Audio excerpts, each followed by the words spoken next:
Okay. 3, 2, 1.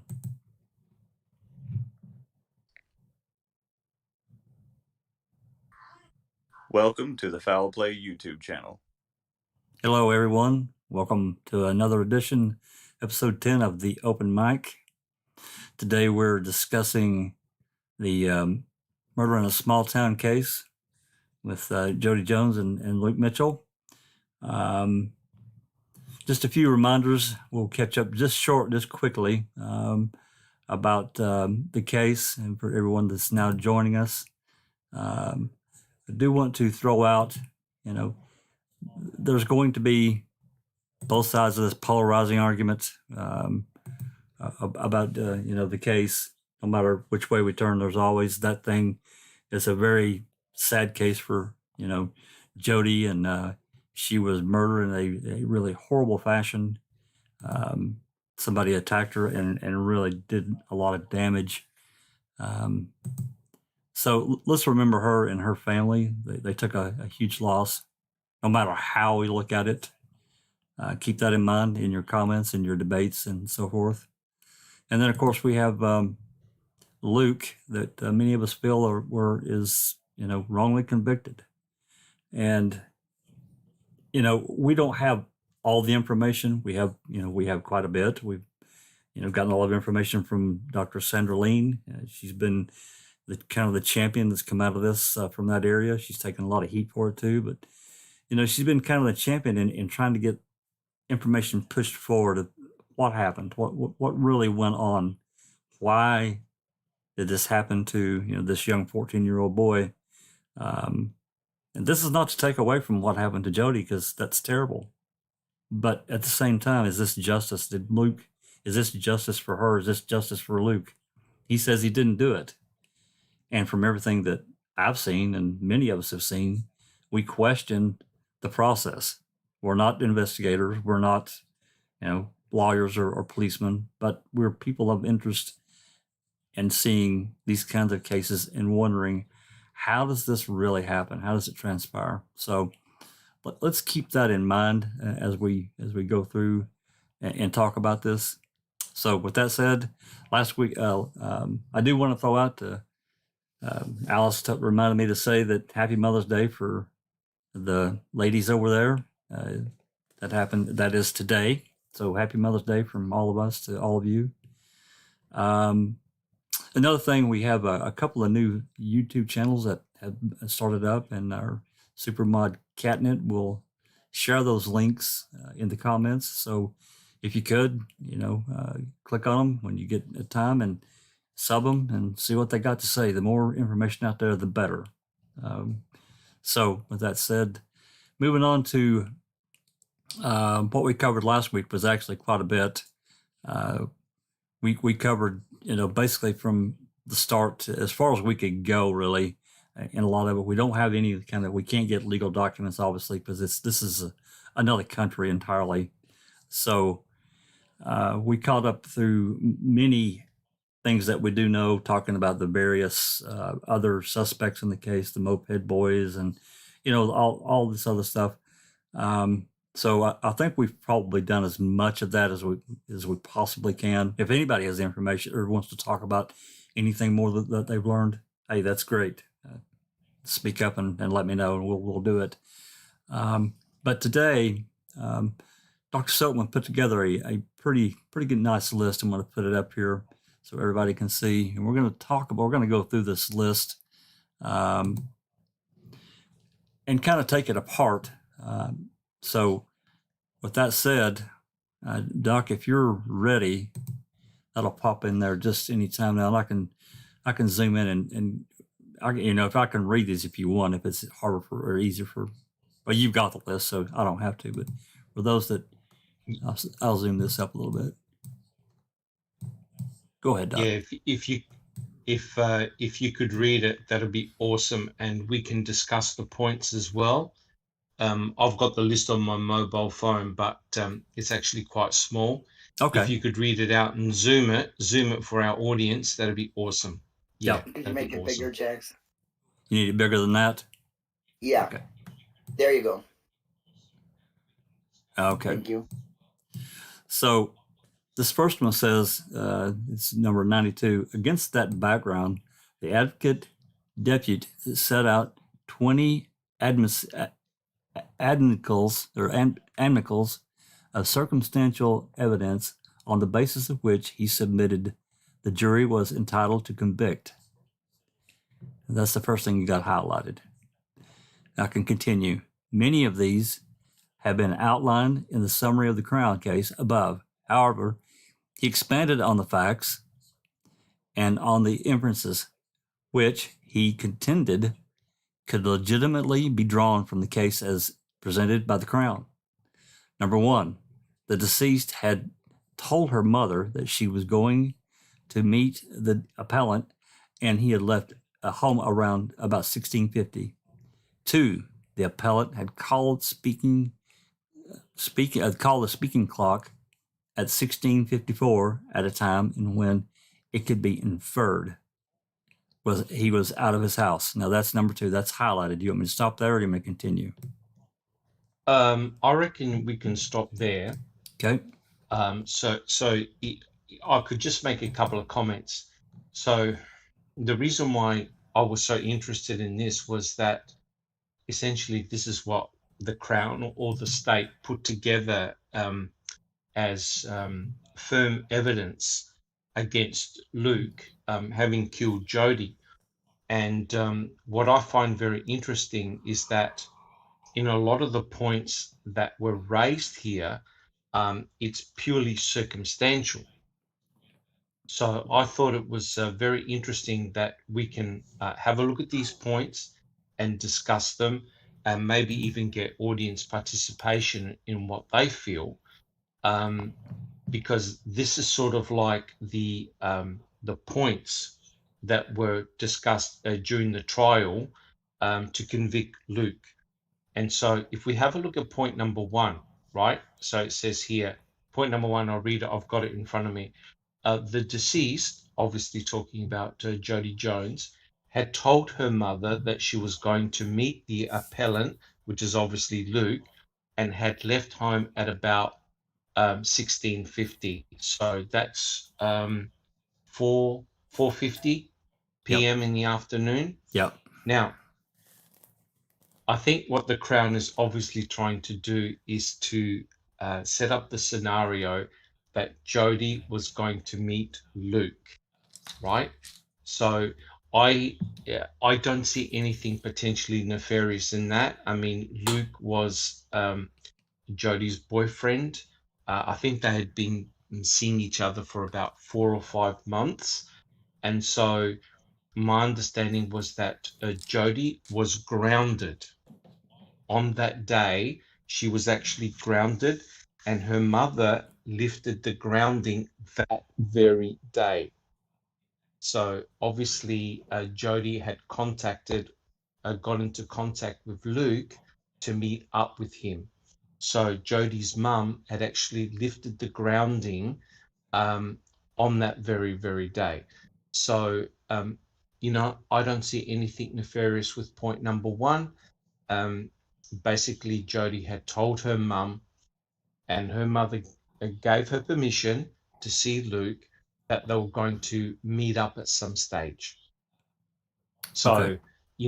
I don't know what the other panel members think, but I don't see anything nefarious in that. They were boyfriend, girlfriend. The mother had lifted, basically being banned or sanctioned from going out, and she was going to meet up with Luke. I did have a question. It really didn't. It kind of has something to do with this, but somebody had asked me the route that Jody would take to go to Luke's house through this cut through that broken part of that brick block wall, whatever. Was that their normal way of like going to each other's house? Okay. Yes, it was. Now, I mean, I'm still very, very new to this case, and I'm trying to read as much as I possibly can. But that particular path was known as Rowan's Dyke Path, and so it was sort of like a shortcut between where Jody used to live and where Luke used to live. However, Jody's mum told Jody that she was not permitted to walk down that path by herself. It was sort of like a bike path where people used to ride their bikes. It's through a wooded area, Right. and also people used to walk their dogs. So what the arrangement was that Luke met Jody at the start of the path where she used to live at East Houses. He used to live at a different area altogether at New Battle, and this walkway known as Rowan's Dyke was in between the two. But the arrangement was Luke was to always meet Jody where she lived, and then they walked down together. I just wonder Right. if there was. I'm just wondering, her telling Jody that she couldn't walk that path alone. If there had been, other incidences. I'm just asking because I have no idea. Or is it because? Go ahead. Yeah, me neither. I don't know. I don't know the history. Someone like Alice may know if there had been any incidences, but clearly, just as a parent, I wouldn't want my child to walk down that path by themselves because it's covered in trees. There are fields on either sides. There's a school nearby. You really would want someone to accompany you.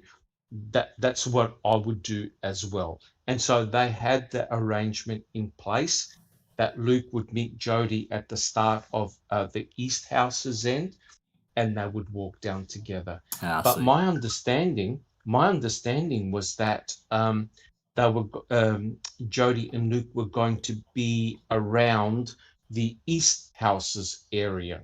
They're going to meet up there, and so I think the words were they were going to fool around, just encounter each other, but at the East Houses end.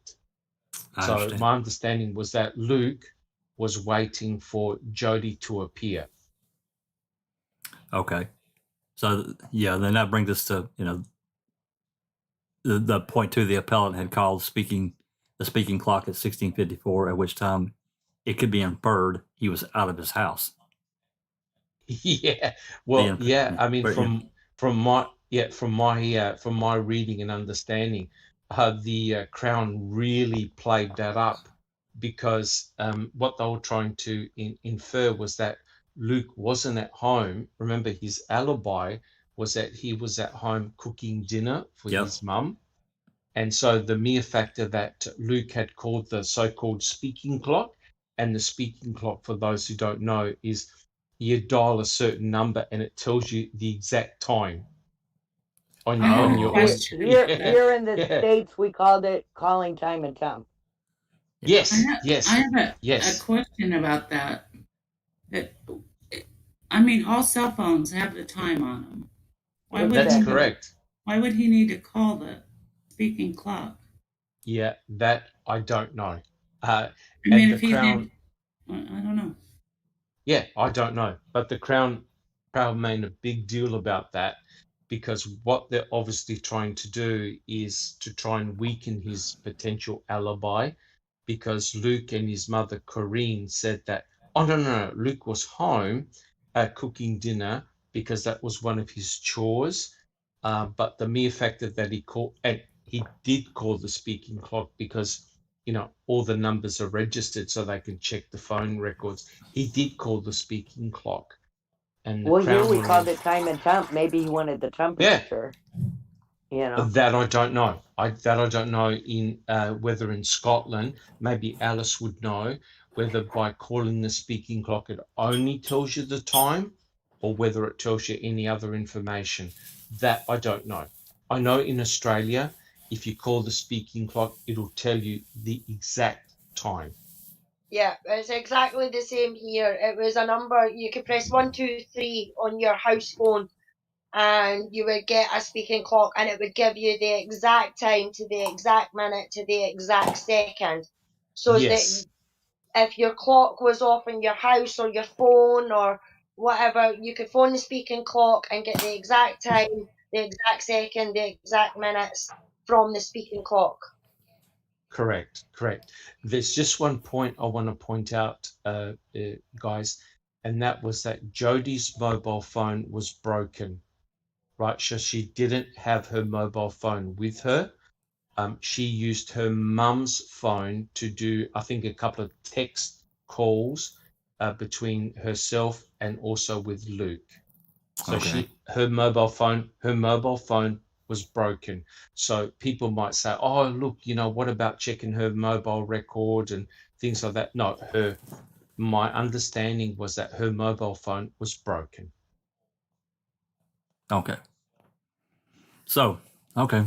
You want to move on? Where are we at? Number 3 here? Wait. How Oh. did it break? Do we know? No, I don't know. I'm not sure whether Dr. Sandra Lean knows, but from what I've been reading, Jody's phone was not functioning, and so she had to use her mum's phone.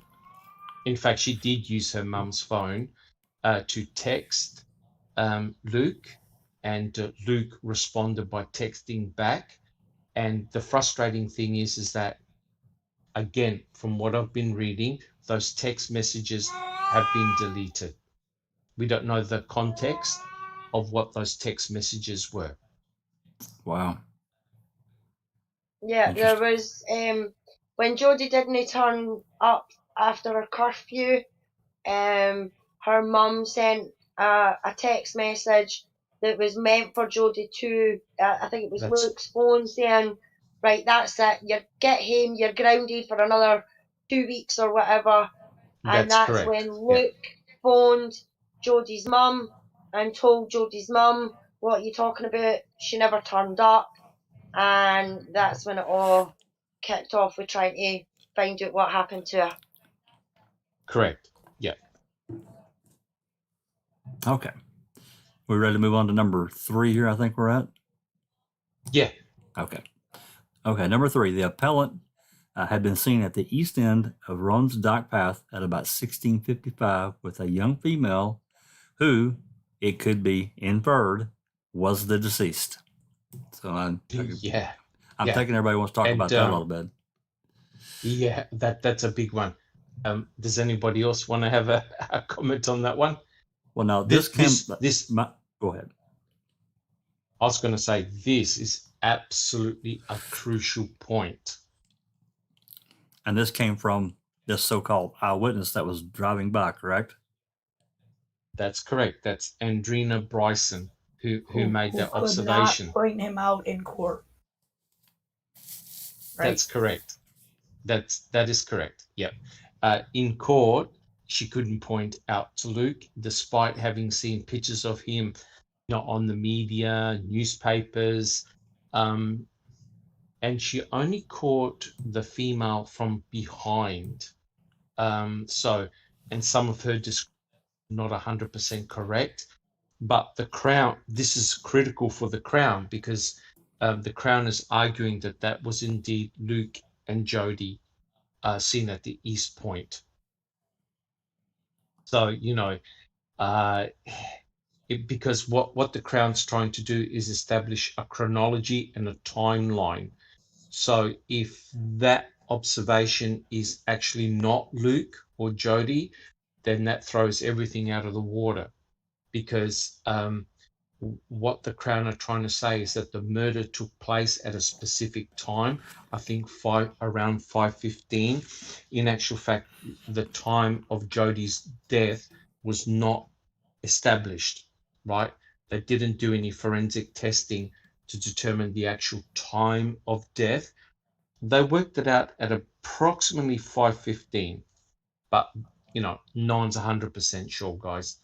That's so basically the prosecutor basically is just putting this up as kind of a red herring to see if it'll stick. Well, yes, correct. And see, if you have a look at all these 20 points, it could be inferred, it could be postulated. It's a reasonable inference.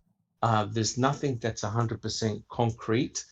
So what the Crown is doing is building up a circumstantial case against Luke, right? and he was successfully convicted. And what I find very interesting is that without any, and we'll discuss it later, without any concrete forensic evidence that ties Luke to the murder scene, what I find it fascinating is how the Crown put together the case. Now, obviously, Dr. Sandra Lean can fill in all the minutiae and fine details. I'm still learning about the case, but I still find it fascinating how you can convict somebody based on circumstantial evidence. At this point here is crucial. Oh, absolutely, because they're clearly they're wanting to tie Luke to the crime scene, and they don't have anything at all except this. Yes, I don't want to say yes. flaky eyewitness, but they couldn't pick him out in court. I mean, yeah. And Jack, the reason why this is so critical is that this now puts Luke and Jody together. Oh yeah. Right. That's why it's so important, because nobody else saw them together. Right. Because obviously, if Luke is going to attack Jody, they've got to be in the same vicinity. Absolutely. So this lady, Andrina Bryson, was just happening to be driving past a bend in the road, and she saw the two, allegedly saw the two together, which she described. She wasn't able to see the face of the young female that she saw. Her descriptions were not 100% accurate, but she felt that initially it was Luke that she saw. The male was Luke, but in court she was not able to pick out Luke as being the person that she saw. Now, what's critical here is that this is the Crown's star witness. Oh my gosh. This is the only person that was able to put Luke and Jody together at the east end of the path, of Rowan's Dyke's path. So see how crucial that piece of observation is? It's significant. It absolutely is significant. Yeah. And so that's why the two detectives that were on that program, on the documentary, they did a reconstruction, which was fantastic. Yeah. But does anybody else want to talk about that reconstruction? I was just going to say that. You're just taking the words out of my mind. Didn't they do a reconstruction in the documentary to show they did it 3 or 4 times, and the person was not correct? Didn't see. Yeah. She didn't see anything the first drive-by. Second drive-by, she was aware that she needed to see something and still really didn't see anything. And then the third time, when the father pointed out, it was like, oh, they were arguing, and the only thing that she really remembered was the guy's arms were out with his palms up. Yes. Like everything else about the guy, she got completely wrong. And then she changed the girl's, she's like, the girl had blonde hair, then the girl had brown hair. That 5 seconds later, she changed the color of the hair. Yeah, it was pretty bad. I really hate that demonstration they did, because if one person's more observant than another person, normally by nature, they're going to notice and see more. If somebody's not as observant, they're not. So there's no way to really base that experiment on anything. Unless you need somebody to be super observant and place them in the car. I put myself in that kind of situation and driving around, just thinking about, I'm driving down the road, going to home or wherever. Unless something is really going on, I'm really not that observant of people on the side of the road, unless they're darting out in front of me. You also get almost like hypnotized when it's a drive you do every day. They say, sure, because you black a lot of stuff out. I'm a super observant person, so I notice when people put their keys in their left pocket and stuff. And 2 hours later, they're like, where's my keys? I'm like, check your left-hand pocket. Bam, there's the keys. I don't think that should have been that reliable. I don't think that's a reliable source Neither of do I, because identification and all. If you can't Yeah. reconstruct it, then it's pretty much you didn't just see it in the first time, Yeah. his daughter Yeah. But might not be the most observant person, Well, we know she to have wasn't through the the most test. observant person either, because she couldn't even point him out at court, even after seeing him on the news for how long? That's right. Oh, I would say she's correct. not very observant. I'm Yeah. curious. The Silkman mentioned circumstantial evidence. Would this be an example of a conviction on circumstantial evidence, or am I getting that wrong? No, it is circumstantial evidence because, and we'll discuss it a bit later. Again, I'm only very new to the case, and I do apologize to the listeners who's been following this case since 2003, 2004. But my understanding was that there was no DNA, there was no blood, sweat, tissue, any other incriminating piece of forensic evidence that places Luke at the murder scene. Furthermore, there was no DNA from Jody or forensic evidence from Jody that was on Luke. Now, there's one thing that I did find out, and that there was a sample of DNA of Jody on Luke.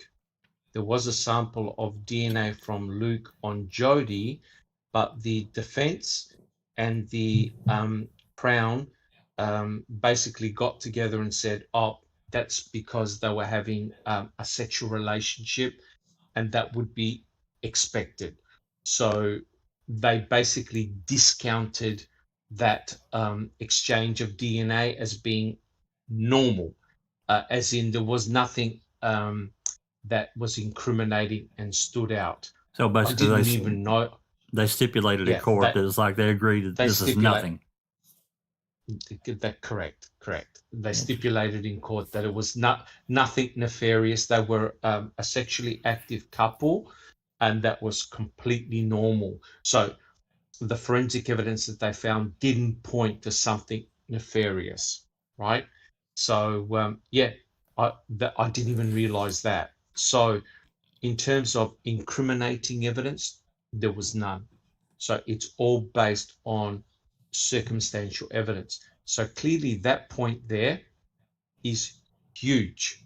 That observation by Andrina Bryson is huge because it places the two of them together, right? And as the panel have already said, when they did the reconstruction with the girl, because she wasn't told anything, she didn't even notice the couple, because it literally was a split second observation, because the car had to go in a bend in the road.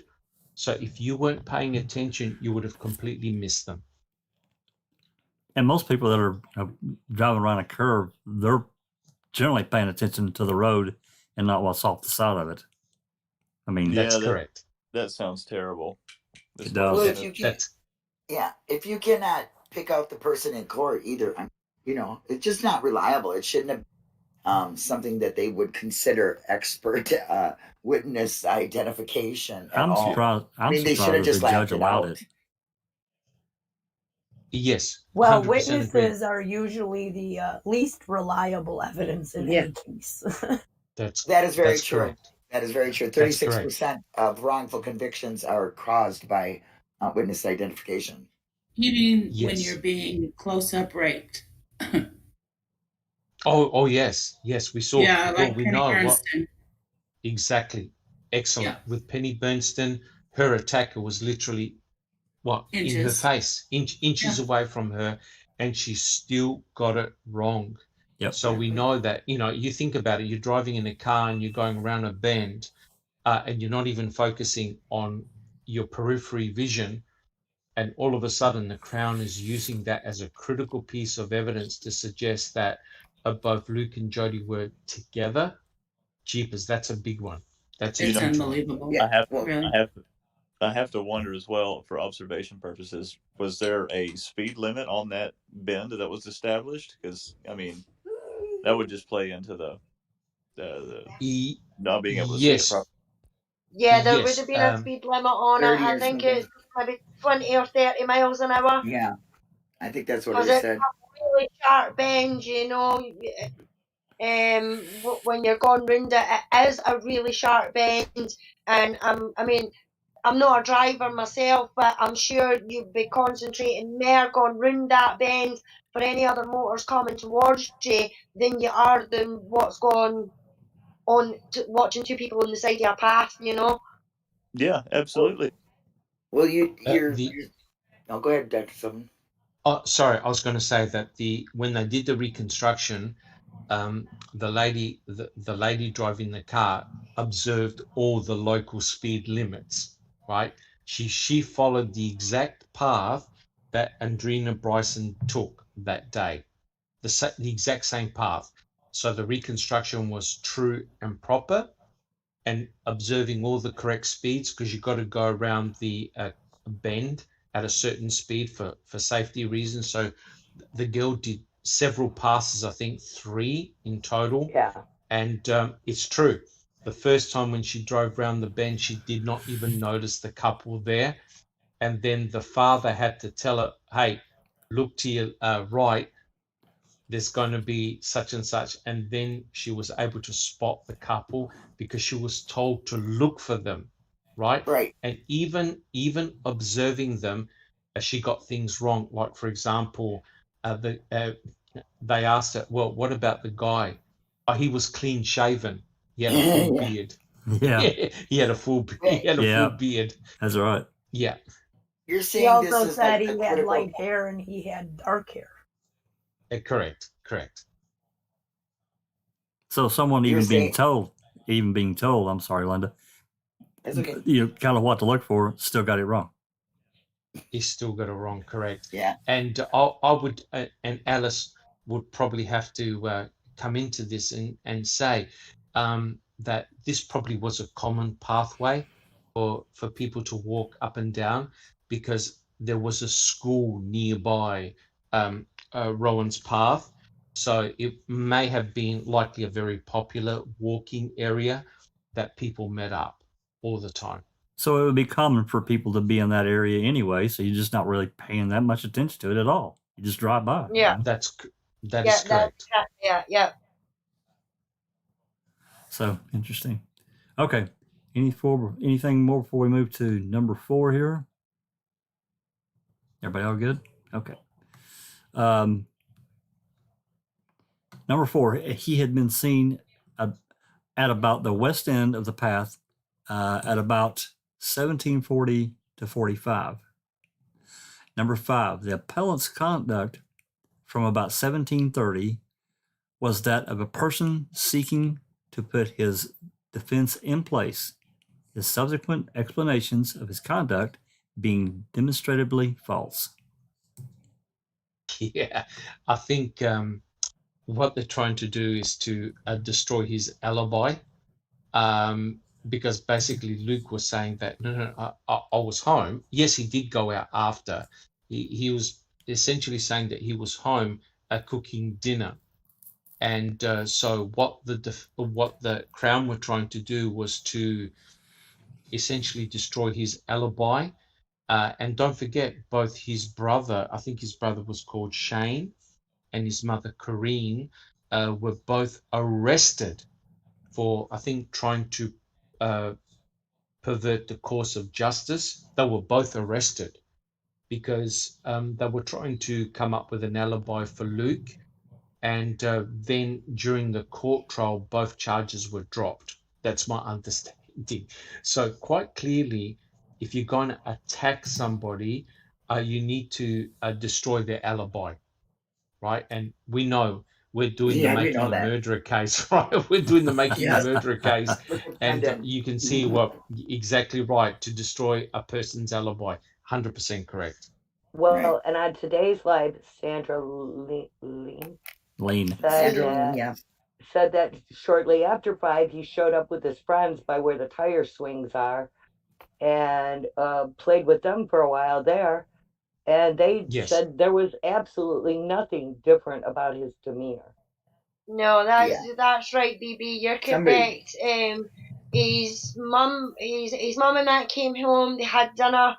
Luke left the house about 5:35, 5:40. He was waiting for Jody, and he banged into some school pals, and they went to the Abbey, and they messed about at the Abbey, and he got home at 9:30 at night. And that's when he got the text saying about Jody, that's it, you're grounded. And then he called Jody's mum, and that's when it started. So, and they didn't take the alibis either. Yep, and that's why the observation of Andrina is so critical, because what they're trying to do, what the Crown is trying to do, is establish a chronology. And so if that observation itself is very, very shaky, then the whole chronology falls apart, right? So that's why it's important, because if you're trying to say that Jody was murdered at approximately 5:15, you have to look back in time and forward in time, right? And because the forensic scientists didn't work out exactly her time of death, and we can talk about that after, everything now is in dispute because there's not a fixed time of death. So the Crown is trying to build up this case against Luke to put him there. Guys, everybody understands that? They're trying to put Luke at the crime scene. So they have to destroy everyone else around them. They have to destroy everything else, right? They have to focus on Luke alone, and they have to destroy his alibi. That's why they targeted his mother. That's why they targeted his brother, right? So that way they can say, oh yeah, Luke lied. Luke was definitely at this spot at this particular time. Luke is your number one suspect. So that's why they attacked him in the manner that what they did. But the reconstruction showed that, and everybody on the panel agrees, that eyewitness identification, that's almost useless. It's terrible. It is so bad. Yes, it is. Yes, it is. Okay, before we move on, any more questions, comments? Before I move on to number 6?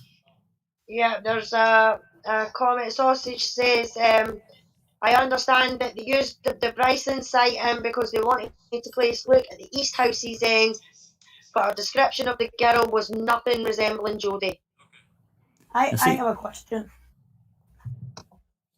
He's supposedly waiting for her around dinner time. Did he have plans for her to come for dinner or plans for after dinner?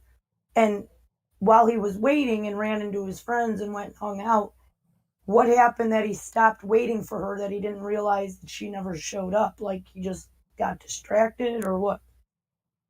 Well, I mean, And you go, Doc. I was going to say one possibility that's been out is that she could have been grounded again. Her mother could have changed. Her mother could have changed her mind, or Jody could have gone to meet somebody else, and then maybe arrange to meet up with Luke. So that, in other words, there were other possibilities. Compounding this was that Jody didn't have her mobile phone, so they couldn't. But at any time during the 4 hours, 5 o'clock to 9 o'clock, did he text the mother's phone to see why she never showed up? There was texting. I don't know the exact times. I don't have the exact times on me, but there were exchanges of text. And there were exchanges of text. Okay. The initial ones between Luke and Jody were deleted. Correct. Yeah, they didn't keep those. No. Yeah, that's interesting too. Yeah. Conveniently. Convenient. Correct. Okay. Moving on to number 6. It was a reasonable inference. Let's see. It was. Let me go back here. I'm going to get off the line here.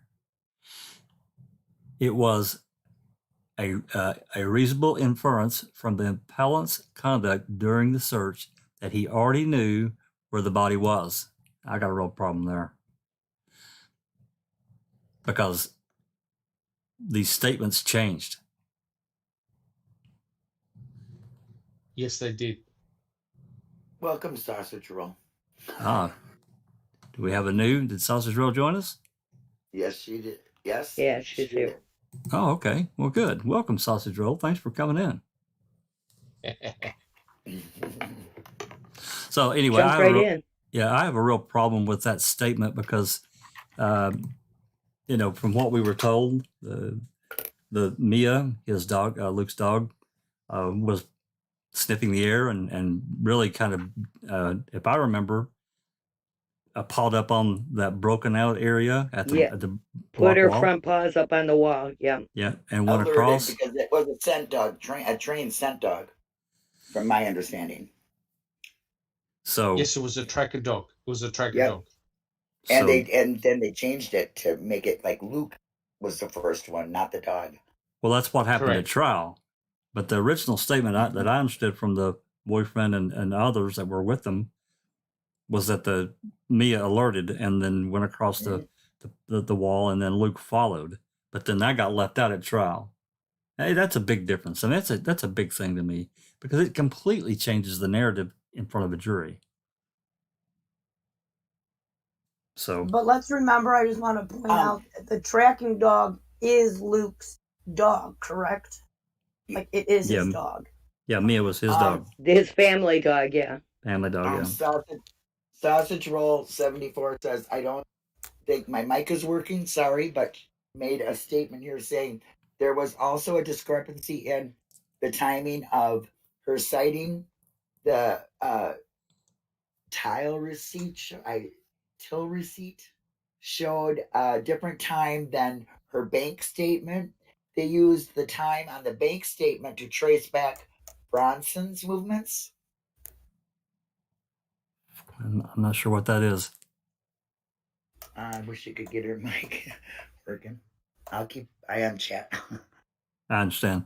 Well, anyway, that was number 6. Any more comments? I mean, I have my problems with it. I'm sure everybody else does too, because it presents a different story to the jury, and the Crown. The problem was Jack. The problem was, Jack, is that the first day statements were changed. Like the search party, they basically all agreed that it was the dog, Mia, that was sniffing, putting her paws up on the wall, that led Luke's attention to go over the wall, the V that was in the wall. Yes. And then head in the direction where the dog was pointing at, and hence he found the body. And what's interesting was that the wall was, my understanding was the wall was 6 feet, but the point at the V was 4 feet. So you actually had to make a conscious effort to go over the wall. The V was basically the bricks that held that part had crumbled. So it was an open V, but it was approximately 4 feet off the ground. But the whole wall itself, I believe, was about 6 feet. So you couldn't easily see over the wall. And over the wall was all woods. It was a wooded area. Whereas where they were, it was a path that they could walk. It was a relatively clear path, but anything over the wall, it was wooded. There was a lot of trees, branches. It was not easy to see. But the dog, being a tracker dog, obviously must have sniffed the blood, because apparently Jody had bled out, lost a lot of blood. And so that's, for a tracker dog, that would have attracted the attention of the tracker dog. And so the dog put its paws up on the wall where the dog thought this particular smell was, and Luke followed it. But when it came to the court trial, they all changed their statements to say, oh, no, Luke went directly to the body. And so like he knew where it was at. Yeah, the Crown is saying, oh yeah, he walked directly to the body, and the inference being only the killer would know where the body has been placed. Right. Interesting. Okay. Any more comments before we move to number 7? Okay.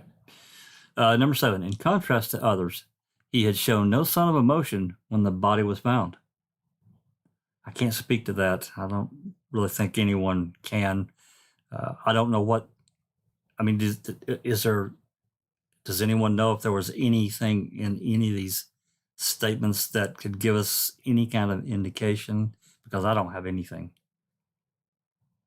Nothing. Well, for a start, it was nighttime, Yeah. right? And I'm not sure whether Luke actually went to Jody's body or saw Jody's body from a distance, because he said that they had a torch. He had a torch, and he said that he saw something white on the ground, and I think he turned around, and I believe other members of the search party then went over the V as well. Yeah. And I know that Jody's grandmother went to Jody and either held her head or placed her arm on her forehead, and then all pandemonium broke loose. Some type of embrace or touching or whatever. Yeah. Cradling, I heard. Yes, that's my understanding. Correct. Lulu Reed, 85, says it was a summer night. He's seeing her between 10 and 12 yards away. He never approached the body. Right. Okay. Thank you for that information. And I'm sure he was in total shock. It would have to be. He's a 14-year-old kid. She was dead, and nobody can say how they will react. No. That's the right emotion for the public, though, it seems. That's right. And that happens in almost every case. You know, they judge people on how they react to something like that, and you can't. No. Well, the frustrating thing is, right, if Luke had, say, totally freaked out, right, and was yelling, screaming, then I'm sure the media would have said, he put on an act. Exactly. Or he overreacted. So you can't win. You can't win. You cannot win. You cannot win. Yeah, just like he was told as well by his lawyers and that not to show any emotion. And the judge in the courtroom said that if there was any outburst or whatsoever the emotion or anything like that, then he told them in contempt of court. So when they brought the verdict back, Luke was grabbing hell out of the bench and was trying to stop himself beforehand. But the family and that shouted, hang the bastard, and never go to court. You know, so it was a double-sided. And I mean, I've been told as well that when the jury was coming back for deliberation, as they were coming back into the courtroom, one of the jurors gave a thumbs up to to Jody's family as they were coming back to their verdict. Yeah. Wow. Yeah. Disco Pervert says that the grandmother only touched her forehead, not cradled. Yes, that's what I read. Just touched her forehead. Correct. Because the injuries were so bad that Jody was almost correct. Likely, but she was almost decapitated. So it would have been a horrendous scene. Horrendous. Yeah, I was just going to ask you that. If she just touches her forehead, she would have to be close enough to be in a blood pool. You know, and the police, I would expect so.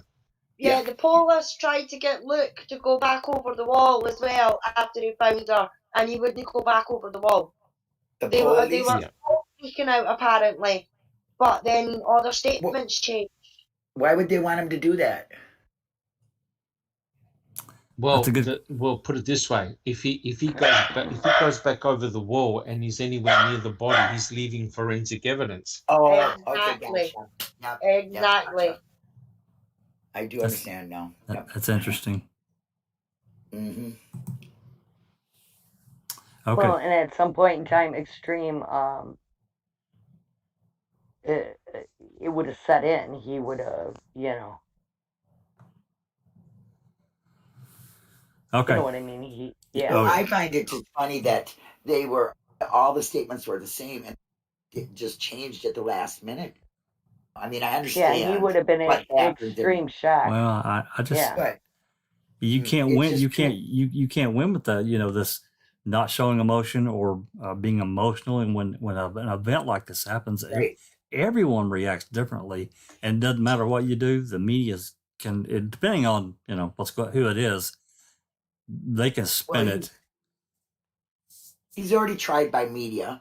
He's He was vilified. A gothic killer, devil worshiper, Satan worshiper. Oh yeah. But there's no DNA. There is. I mean, they say they took on his clothes. The kid was dirty hair and fingernails were dirty, so he didn't take a shower. Yeah, they scraped his nails and. Yeah, they scraped his. Well, they messed that up, I guess. But still, you could see if you have dirty hair. And you just got done doing a mass murder that way. You would have. They said there was no way that he could not be a mess. And if I remember right from last week, they only took scrapings from Jody's one hand, but not the other. One hand, right hand, or something. Yeah. That is so strange to me. That's strange. Somebody, I'm sure she was fighting for her life. So she would have been clawing and scratching and whatever she could do. She had defensive marks on her, so she fought her attacker. There you go. So, but just getting back to that point, if I can quickly, showing no signs of emotions. Look, everyone reacts differently. Everyone reacts differently to something that is shocking. Some people lose their minds and yell and scream, and others are real cool, calm, and collective. And just to prove a point, we had a famous case in Australia in the 80s, the Lindy Chamberlain case, in which a dingo took this lady's baby, who was only 6 weeks old, right? And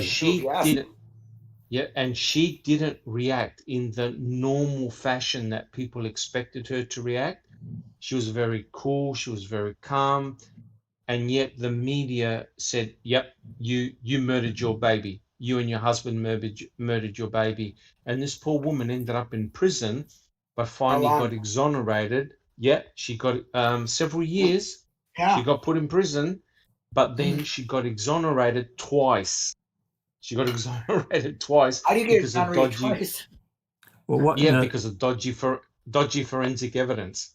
Now tell us again, remind us again who found that clothing or something? It was an Aboriginal. An Aboriginal tracker, like a tracker. They found the clothing of the baby, and she got released.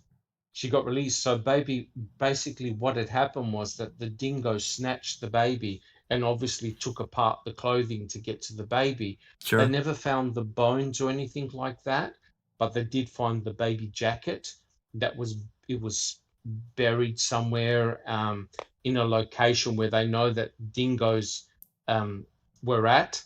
And the incredible thing was, years down the track, somebody actually filmed a dingo tried to snatching an older child. Wow. So it definitely happened. Yeah, it was very, very scary. The point being is that because she didn't show the emotions that people expected, the media branded her as a killer. Vilified. Yes, correct. In all these cases, either you're too emotional or look at how cold you are. If you're in an interrogation room time, you're exercising or you're smiling or you blink wrong. They just look at everything and pick it apart in any way. It's total opposite of what's really going on. But they want the outside world, the jury, and everybody else to have this vision in their mind. Yeah, and that's correct. And that brings me to to the case that we do look at, and that's the hall box and the emotion or the lack of emotion that a lot of people see and they pick it. And I get it. I get that part because they're very stolid. They've been very stolid in public. But at the same time, I understand, and I know a lot of us do, you know, especially once you get a little bit older. A lot of people just will not show emotion in public. They just will not do it. Even if they, you know, even if we think they should be racked with grief or whatever, or outraged, whatever the emotion that, you know, you think about this. Think about when Brendan's verdict was read and how mad Barb was. She could not hold it in at all. So that's this opposite effect of how emotion can come out from people. So you know, this whole thing here with Luke, it's, I don't know, just a no-win situation. But you see, that's why the Crown had to come up with all these points, because we as a panel and people in the audience can pick apart various points, but the end point is this: it's the totality. So that's why they put as many points as possible.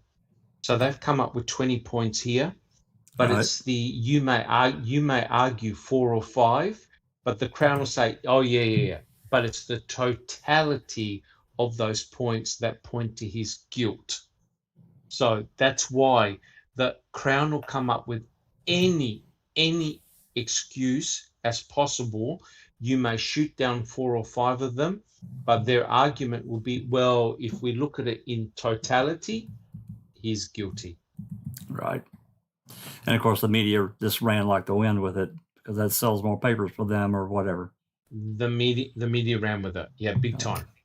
Poisoned the community just like Christ did. Absolutely. These are so, you know, I mean, Luke's is even. He was a cult. It was his girlfriend. He found her. You know, there's no DNA. There's no. He took a polygraph. I mean, this stuff is just. I don't understand how they were able to convict him at all. It just. I don't get it. Yes, but checking convictions. This is why this case fascinates me so much, because we can see the parallels with what happened with Brendan. Absolutely. Right? Brendan Dassey. Yeah. Right. Absolutely. And that's why I look at this and I go, oh my God, the similarities and parallels are incredible. Furthermore, we know that with Brendan Dassey, there was no forensic evidence. None. The only major difference was that Brendan was coerced in his confession, whereas Luke was much more smarter. He understood what the police were doing. And remember in the documentary what he said? When he went to the toilet, the two police officers were behind him and were basically saying, confess, you bastard, confess. Guilty. You're guilty bastard. Yes. And so he knew what the scenes, you know, so they threatened him, but he still didn't. You know, I mean, correct. He didn't buckle. Right. I mean, you look at Brendan and you're like, oh my gosh, you know, he's there for words. Okay, and he's convicted on his words. I really think they were both convicted because of the media coverage. That didn't. It definitely, it definitely added a lot of impact to it. Yeah. Yes, and you know, with Brendan Dassey, we have the infamous press conference, right? Whereas here with Luke, there was a lot of silence before he got arrested, and that whipped up the media frenzy. Like, oh no, you know, we're looking at this, we're looking at that, but the reality was they're only looking at one suspect. Right, and the media went crazy and named him, photographed him, and by all accounts, they parked themselves outside their house. All right, they were there outside their house with their cameras. They were there they were out there, Doc, with their cameras, their wee stools, their sandwiches, their flasks of coffee. They were camped outside his front door. Oh my God! Correct. I just wanted to make a comment here. Donna mentions that wrongful convictions are unfair to victims' family as much as the person arrested, as they will have to revisit the pain all over again when the real truth outs. And I agree. And it's part of the reason, ultimately, why we do all of this. Because there isn't only one victim, and there isn't only, there's a perpetrator out there running loose. Once you get to that point where you've come to the realization this individual very well may not have had nothing to do with it, it's really important. And I hate it for everybody, but this is a part of the process that needs to be done. These things need to start coming to light.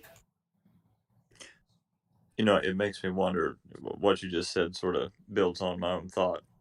Being an American, of course, we're all about freedom of speech and freedom of the press and all that sort of stuff. But, I have to wonder if one day, when it comes to someone facing life behind bars or a murder trial, whatever it might be, is there a point at which we come together and say we need to limit this media bias? Because the contamination seems to be ridiculous. It's something I've known about literally all my life, and it's never seemed fair or right. And I know the world ain't fair, but I mean, there's got to be a point at which people realize we can't glorify these incredibly serious things. I agree. And I think we're actually well past that point. 100. And well said. How do we fix the media from like spilling the beans the way that they do, or contaminating that's a tall it? order. Yeah, you can't do it nowadays. Social media is too big. There's people, everybody has a phone, everybody's streaming, the courts are going with cameras. Could there be a tightening of straps on what the police and the investigators are allowed to say about an presumed innocent person before the trial? Well, if they do that, Jinx, don't you know what they're going to do? They're going to say that they're not transparent. They're holding back. So of course, we'll never be able to truly, have that There's sort of thing. No, there was a case here that happened in the UK, and it was the case of little James Bulger, and it was two 10-year-old boys. Yes, it's a rail track. From a shopping centre and walked him through the streets and took him to a railway track and killed him by flinging rocks at him and things like that. And their identity was held because they were only 10. And as far as I'm concerned, Luke's identity should have been in that category of being anonymous as well, because he was only 14 at the time, but by the time he went to trial, he was 16. That still shouldn't be. He still shouldn't be. His name shouldn't be used because you're not an adult. You can't buy alcohol. You can't vote. You can't any of that. Why should you have your name put out there? You're still a child. Yeah. Why not hold the identity of anybody accused of a crime? Right, and until the trial. Correct, Susan. You're innocent. Everybody loses that perspective as you're supposed to be innocent, and they need to prove you guilty. Well, that comes to the point, we're talking about transparency. What would have to happen literally is that once, if the cops say, hey, this person is the person of interest, we're going to arrest him. And they're unnamed, of course, but once that process happens, news media is going crazy to find out who it is so they can report it.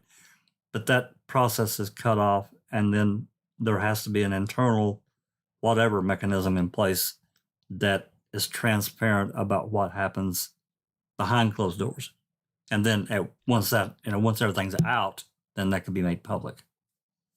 Lake A says the police were going door to door asking people if they had information, but telling them that they had a suspect named Luke. And wow. That's no good.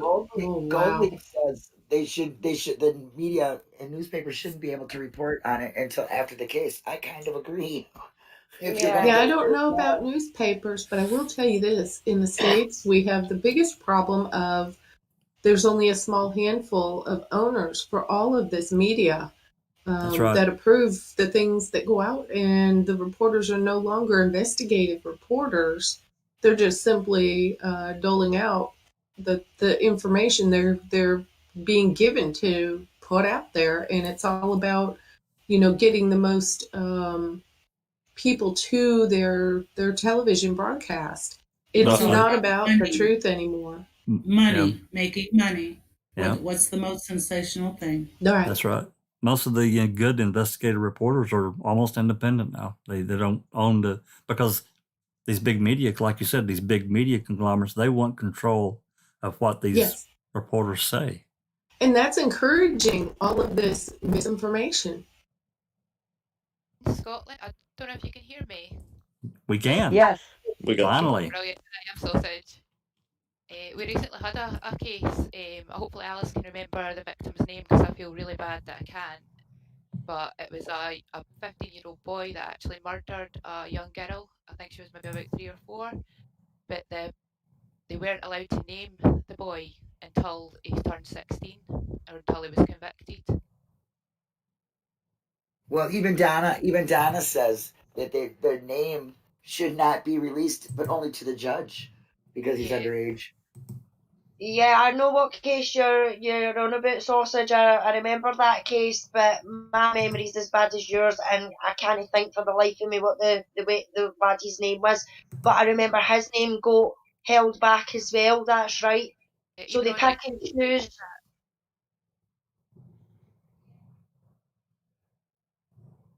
I think it was it no the Ayrshire Coast or something? It was on an island, something like that. Scottish Islands, aye.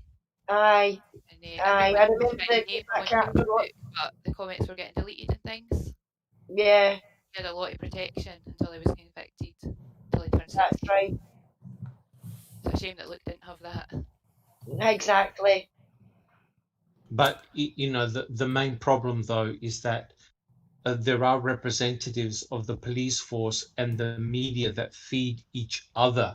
So there are reporters that are chummy with the police force, and so the police can release or leak information to the press. That's right. The press then leak information to the general wider public, right?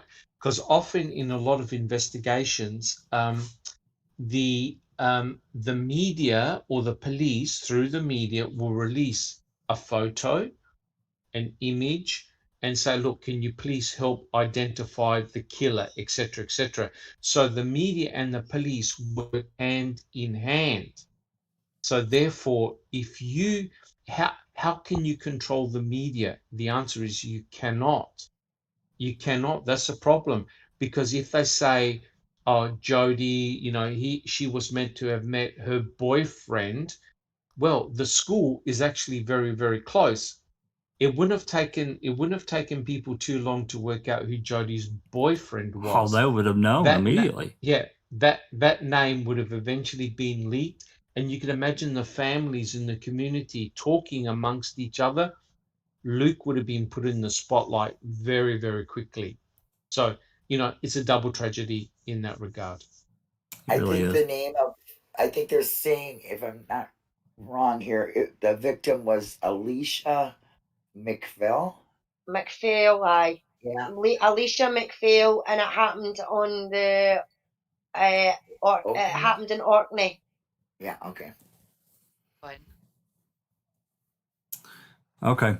I want to move on to number 8 and probably go into number 9 and number 10. But anybody stop me if I go too far here. Number 8, he was familiar with the wooded area behind the wall.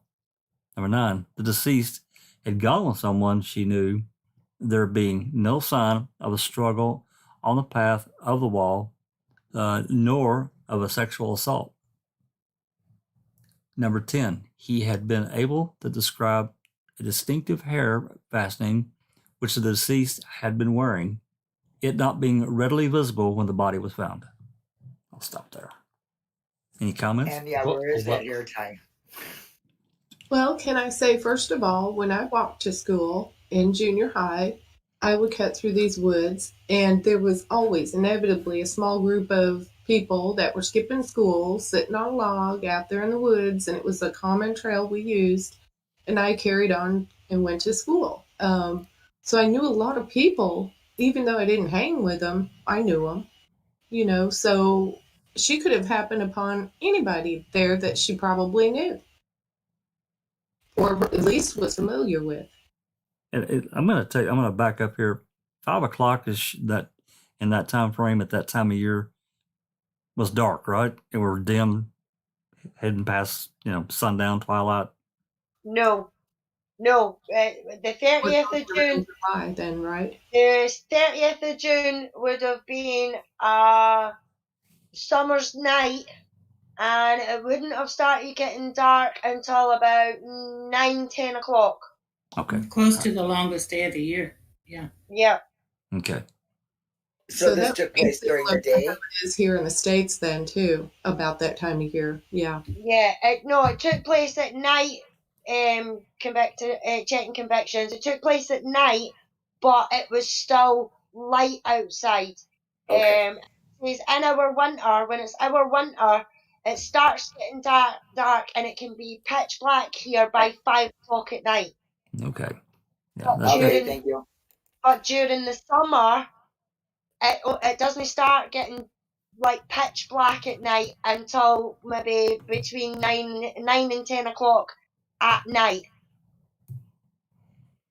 Okay. Thank you for clearing that up. I want to make sure because I was just thinking about the reenacting the drive-by we just talked about, the eyewitness testimony. I want to make sure that Shayna's here. Yeah, well, at least they can tell the difference between night and dark. Some of ours have a problem in our case. Nice, Ryan. And they're saying he just walked away all bloody and went somewhere, cleaned up, and went home. Well, that's another thing. Whoever did this would have been definitely covered in blood. They would have had to be at least one part of him if her jugular was cut. Come on, there's just no way. And Luke was dirty haired and dirty nailed, and he didn't take a shower, and it just wouldn't have happened. Well, right after the time this is supposed to have happened, he's on the tire swings with his friends for hours. Yes, well, they're saying that her death was at 5:15 in the evening. And by 5:30, he's with his friends. Yeah, 5:30, 5:40, he's with his friends. So he's been home. He's got home from school. He would have got out of school about 3:15. So by the time he got home, would have took him probably the back of 4, because Jody didn't get home until the back of 4. She went home, she got changed and everything like that, and got ready to go meet Luke. Luke went home, phoned his mum and his brother and that from the house phone to ask what was to be cooked for dinner, because he was cooking the dinner for them getting in. When they got in, they sat and ate dinner, and then he left to meet Jody, and that's when they between 5:30 and 5:40, and that's when they banged into his pals, waiting for Jody to come, and they went to the Abbey. He sat on the wall. I don't think he met his pals until at least 5:30. It was right. By 2 boys that knew him. I'm going to ask a question. Is the time of death a guestimate by the authorities because of the timeline? Yes. It was something they were guessing temperature. Yeah. Because of the temperature outside and how long it takes a body to cool off at different temperatures, they know these things. The time of death, the Andrina Bryson sighting. Can I just say something about what I was trying to put in the chat earlier? Please. Yes. So the Andrina Bryson sighting, she went to the shops, then she took the kids and she done a big weekly shopping, so it took her about 30 to 45 minutes to do the shopping. The police got a hold of the receipt, so they knew what time she was in the shops. There was a discrepancy between the timing that was on the till receipt and the timing that was on her bank statement. So it was maybe I can't remember the exact details. It's in Sandrine's book. So they took the timings of the bank statement rather than the till receipt to trace back her steps and see what time she would have seen the 2 people in the path. See, that's crazy. Another thing that discredits her sighting. Do they have And you think cameras? that the tail receipt would be the most absolute accurate on where she was when? That's what I would have thought. Do they have cameras at the bank? I don't think so. But what the main point of that is that if they took the timing of the till receipt instead of the bank statement, sorry, if they took the till receipt, Luke wouldn't have had enough time to do the murder, get cleaned up, and meet up with his pal later on. So that's why they took that. Yep. And So that worked completely in their favor. Yeah, the whole timing of her death at 5:15 comes from the Angina Bryson sighting. Yeah, they had to make sure Conveniently, there they was could time. make it work out. Yeah, they had to make sure that Conveniently, they could make it work out. their altered timeline made it possible for him to be there. Yeah, it's just that's dirty. That's a dirty trick that they pulled there. That's wow, interesting. Okay, is there any more comments from the? Yeah, go ahead. The point number 9 is very, very important. The deceased had gone with someone she knew. There being no sign of a struggle on the path side of the wall, nor a sexual assault. Right. The reason why that's important is because you had to get to the other side into the wooded area, and apparently there were a couple of breaks in the path where you could get into the wooded area. So there was no sign of a struggle of a Jody going over the V in the wall, going into the wooded area. But there's a possibility that she never was on the path in the first place. She could have taken an alternative route to get to the wooded area where eventually her body was found. Yeah, shortcut. So she could have taken a shortcut to that particular area. Now, as Sammy said, there's a lot of paths or places along that path where the youth would get together, they would have a cigarette, a smoke, fool around, and it could be that Jody was going to a known location. I'm only speculating. She could have gone to a known location, potentially to maybe purchase some cannabis, purchase something or whatever, because she obviously hadn't seen Luke for a little while because she was grounded, and potentially could have met her attacker on the other side in the wooded area. Or she may have come across something that she wasn't meant to see and got attacked. So that's a very important point, because no one can put her on that path, right? There's no eyewitness that says, yes, I saw Jody on that path, or I saw Luke on that path. So that's interesting. And second point is there was no sign of sexual assault, right? So it wasn't like a rape or whatever like this, as far as I'm aware, because they did obviously forensic testing of her body. So it's interesting. It's almost like Jody encountered somebody and was attacked in a frenzied manner, right? Because of the nature of her injuries. But that's a really important point. The fact that there was no sign of a struggle. So the point is, if she was on the path, she would have willingly gone over the wall, the V, or she never was on the path and took an alternative cart where she was found. So she was always in the wooded area. Right. So that's an important point. That's an important point. I think it's important at this point to state that the toxicology report showed that Jody had smoked a joint within 2 hours of her death. Yes. Reports from her school friends said that she wouldn't have walked the streets smoking a joint. Yes. And she wouldn't have done it at home either. I'm taking it. She would have done that out. I think she would have been happy with that. And although her brother did smoke cannabis in the house. What's that, Jinx? Said who was the drug dealer? The cousin, the one giving them supplying them with weed. John Ferris, who was also one of the moped boys who was on the path. Correct.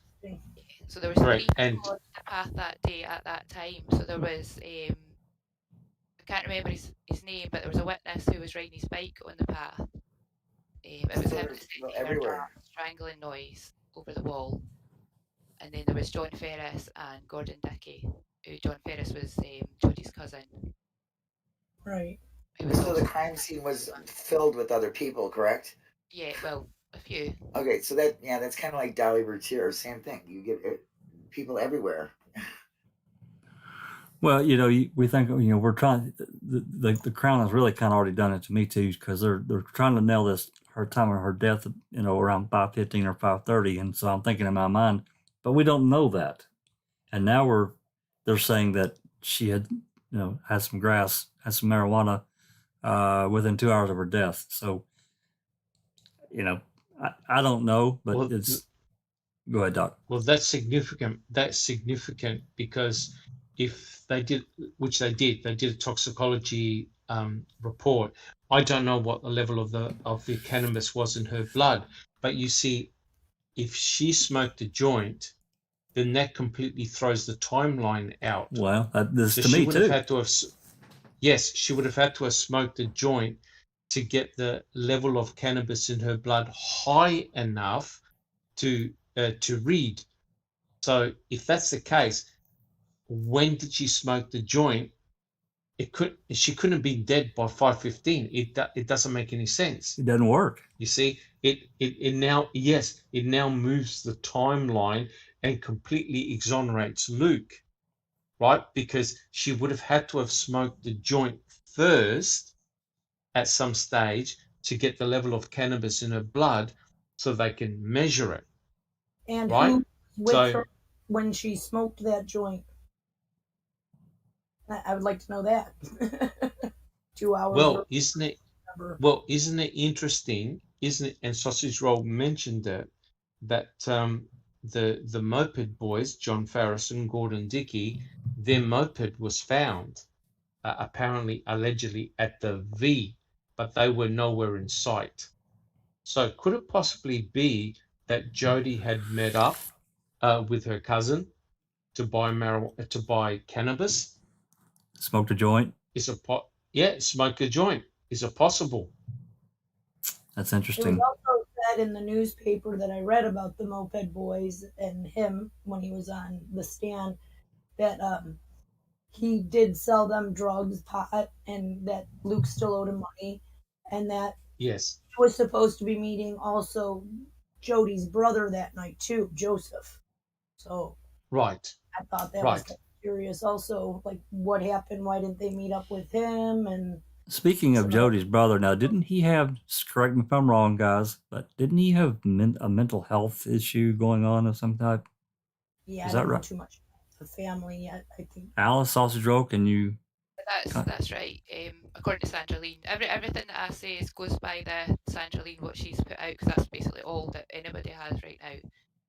But yeah, he had he suffered from violent outbursts and paranoia. Was he like bipolar? Yes. Was he like bipolar?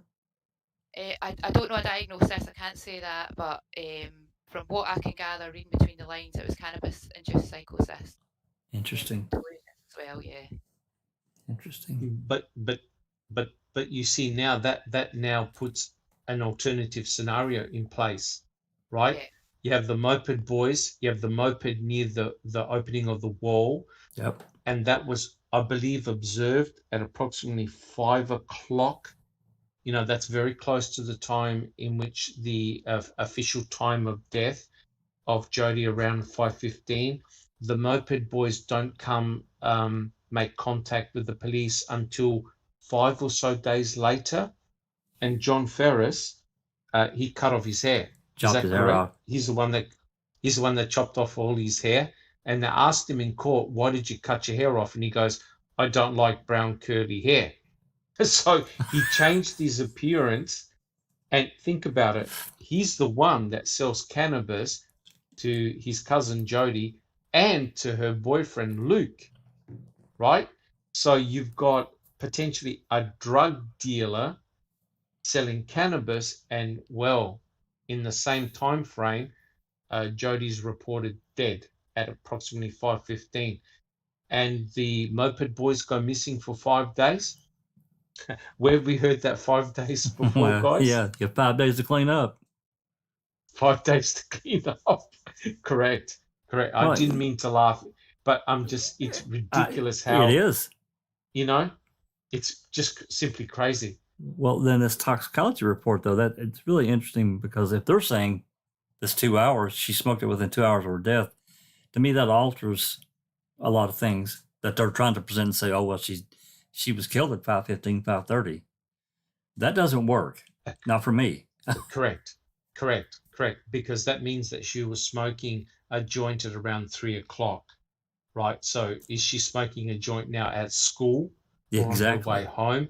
Sorry, I just to don't think clarify, so. it just says like within 2 hours of her death, so not 2.5 hours of her death. So it's like Right. anything within that 2.5 hours.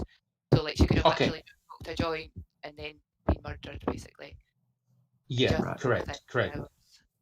But you see that a toxicology report potentially could exonerate Luke. Yeah. It really could. It could Yeah. exonerate him. It just doesn't work for me, their timeline. So, Correct. okay. Definitely doesn't. The whole story's a mess. Is there any more questions or comments before we move on to Lulu Reed 85 says, can we talk about Mark Forges? Somebody will have to fill me in on that because I don't know who that is. I don't know who he is.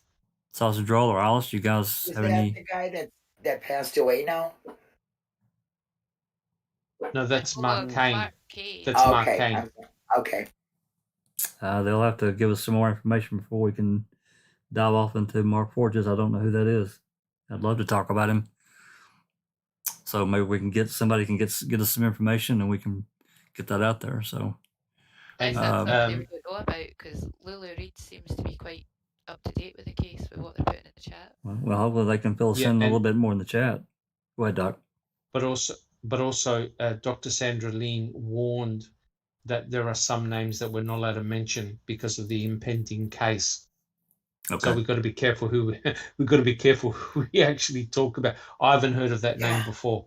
I haven't either. That's crazy. Lulu Reed could always come here and come to open mic. At the very least, you could type some kind of a description of what that is, who that is, and what it means in the chat.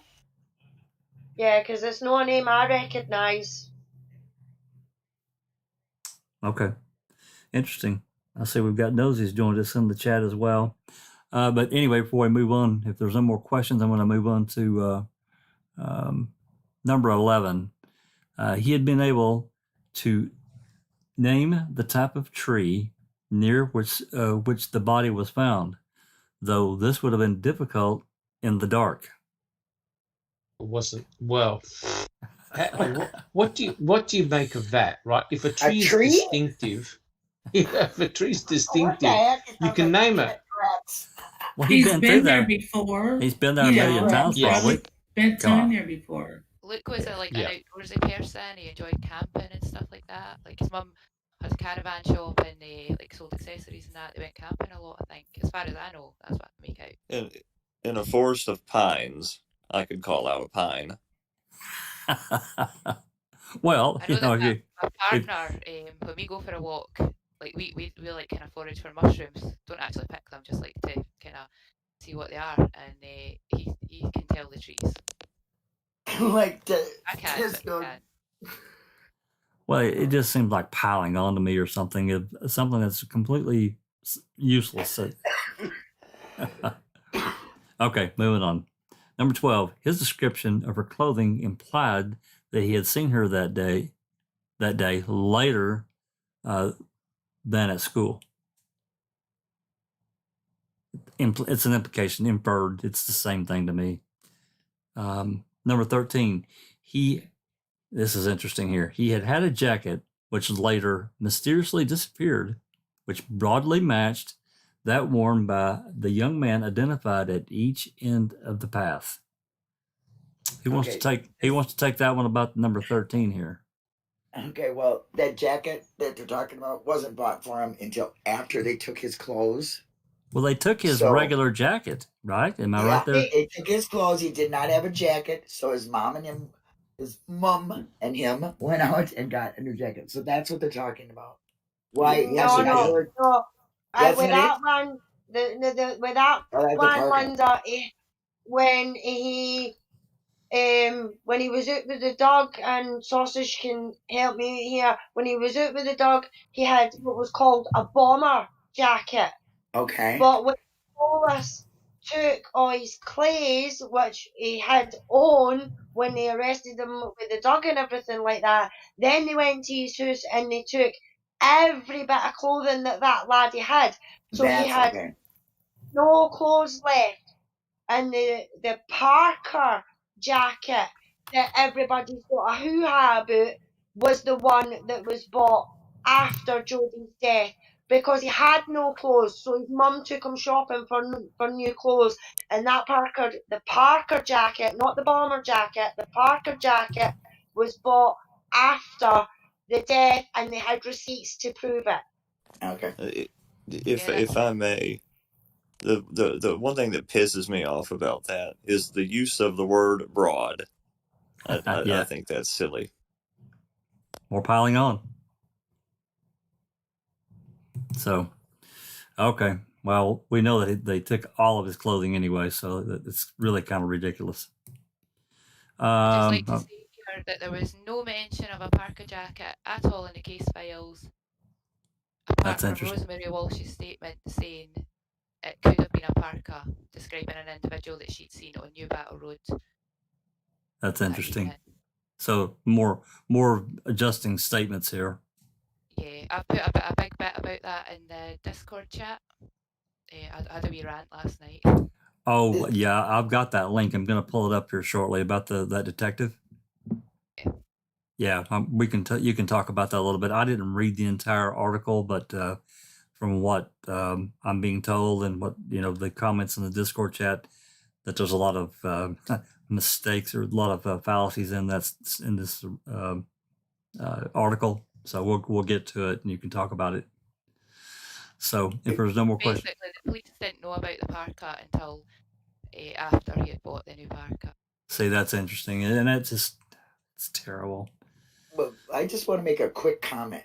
Yep. It seems like really stupid things that they're trying to make it sound like, none of this is strong evidence at all. More circumstantial, and even how they had they were using it is wrong.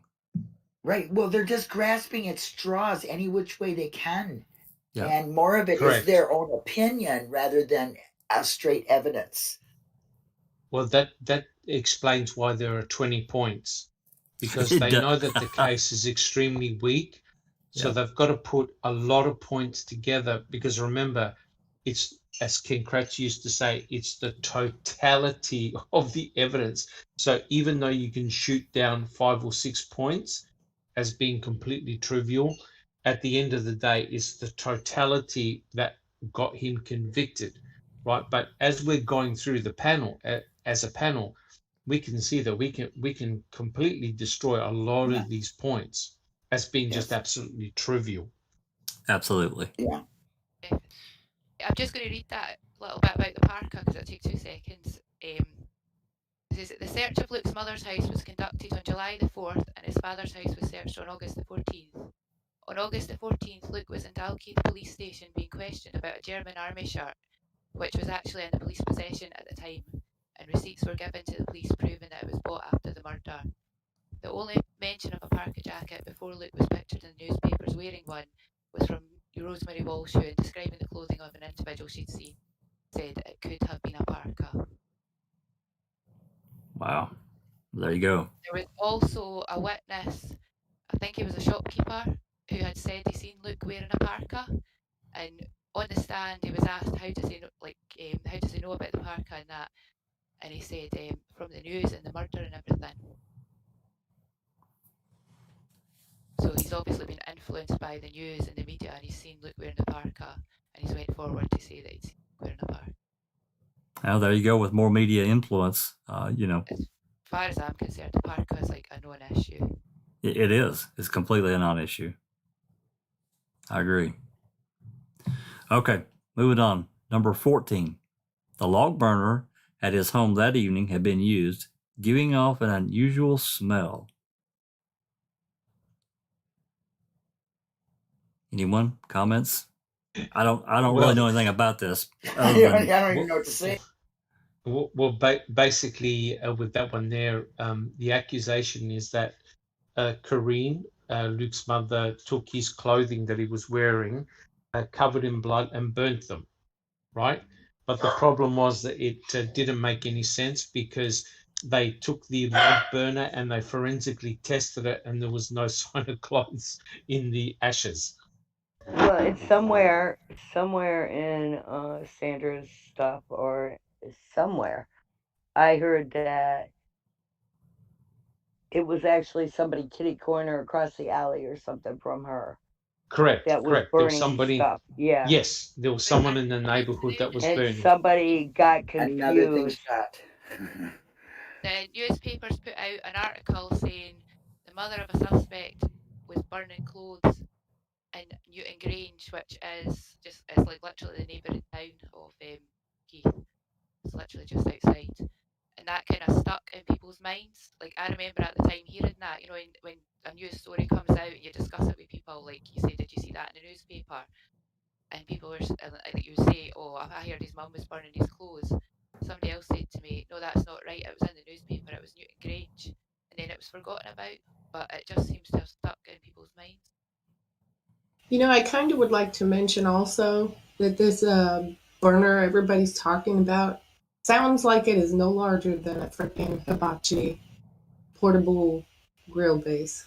Yeah, kind of describe that for us, because I don't really understand the whole concept here of a log burner. To me, that's maybe there's a smaller version of the fire pit that I have, which all it is like a cauldron sitting on some little legs. Yeah, that's exactly what it is, BB. A portable barbecue. It's what we call a portable barbecue, and it's like a dome, and it's on legs. But yeah, just like our barbecues.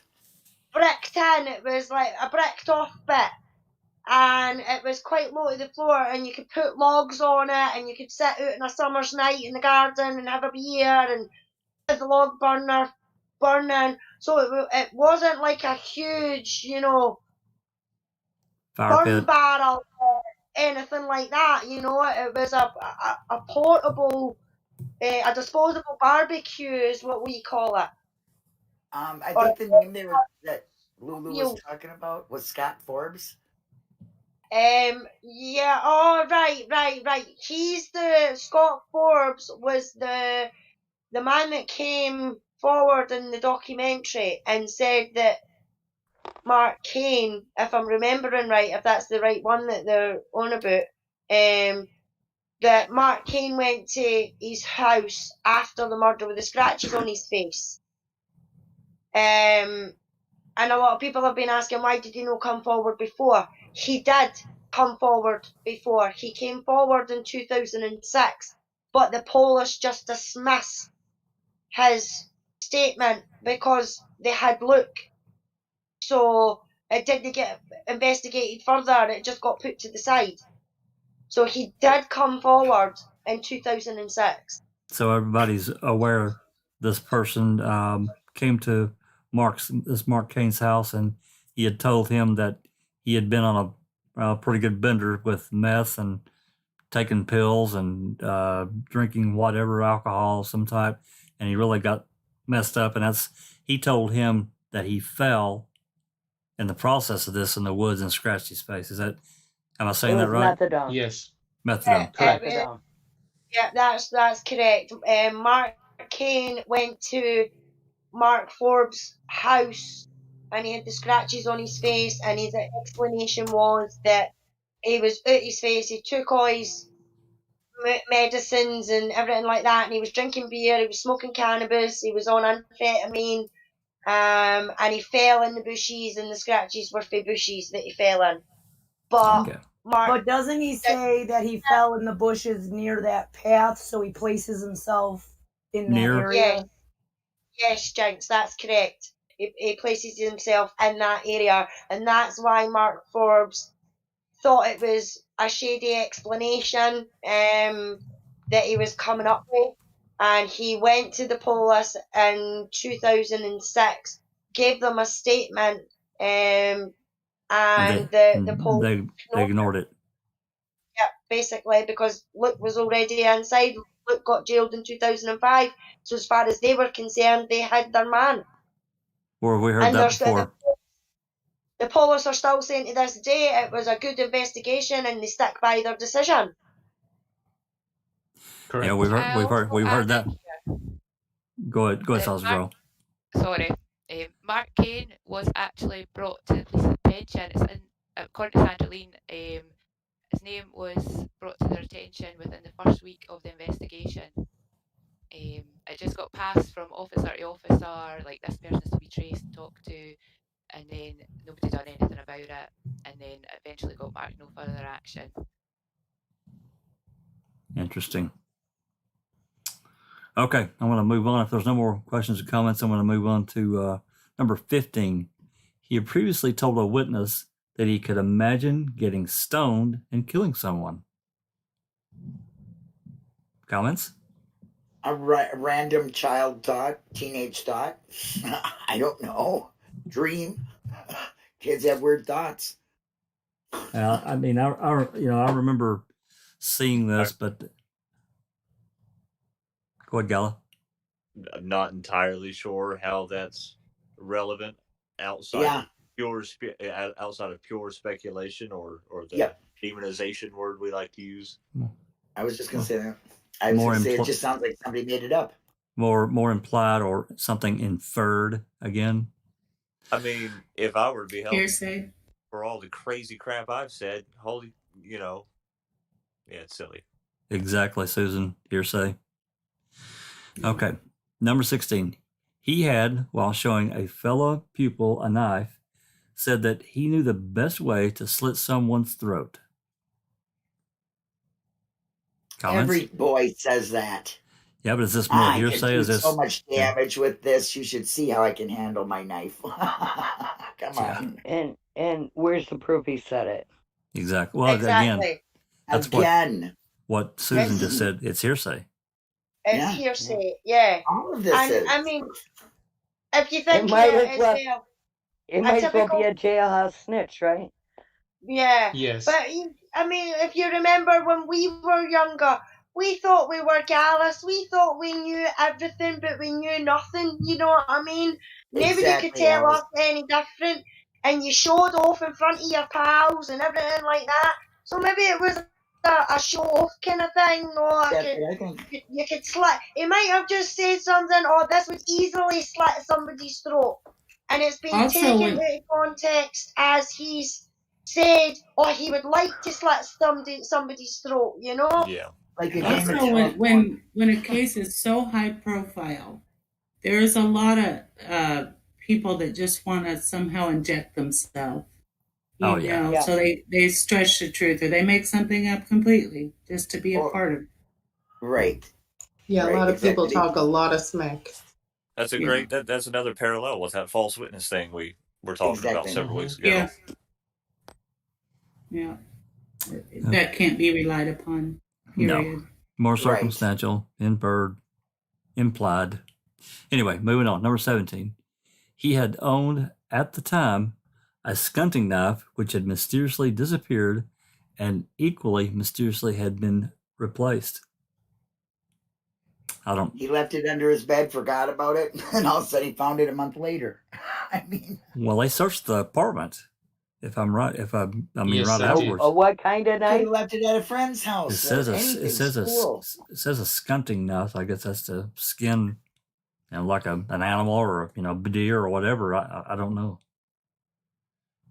I think I've got that photo of the knife I could pull up, but it's a 5-buck penknife you buy from any kind of gift shop in a million places around the world. Comes in a little leather pouch with a bit of embossing on it. That's the one we had the picture of. Mass produced in their millions. Yeah. That's the one we had the picture of. And was there any DNA on it?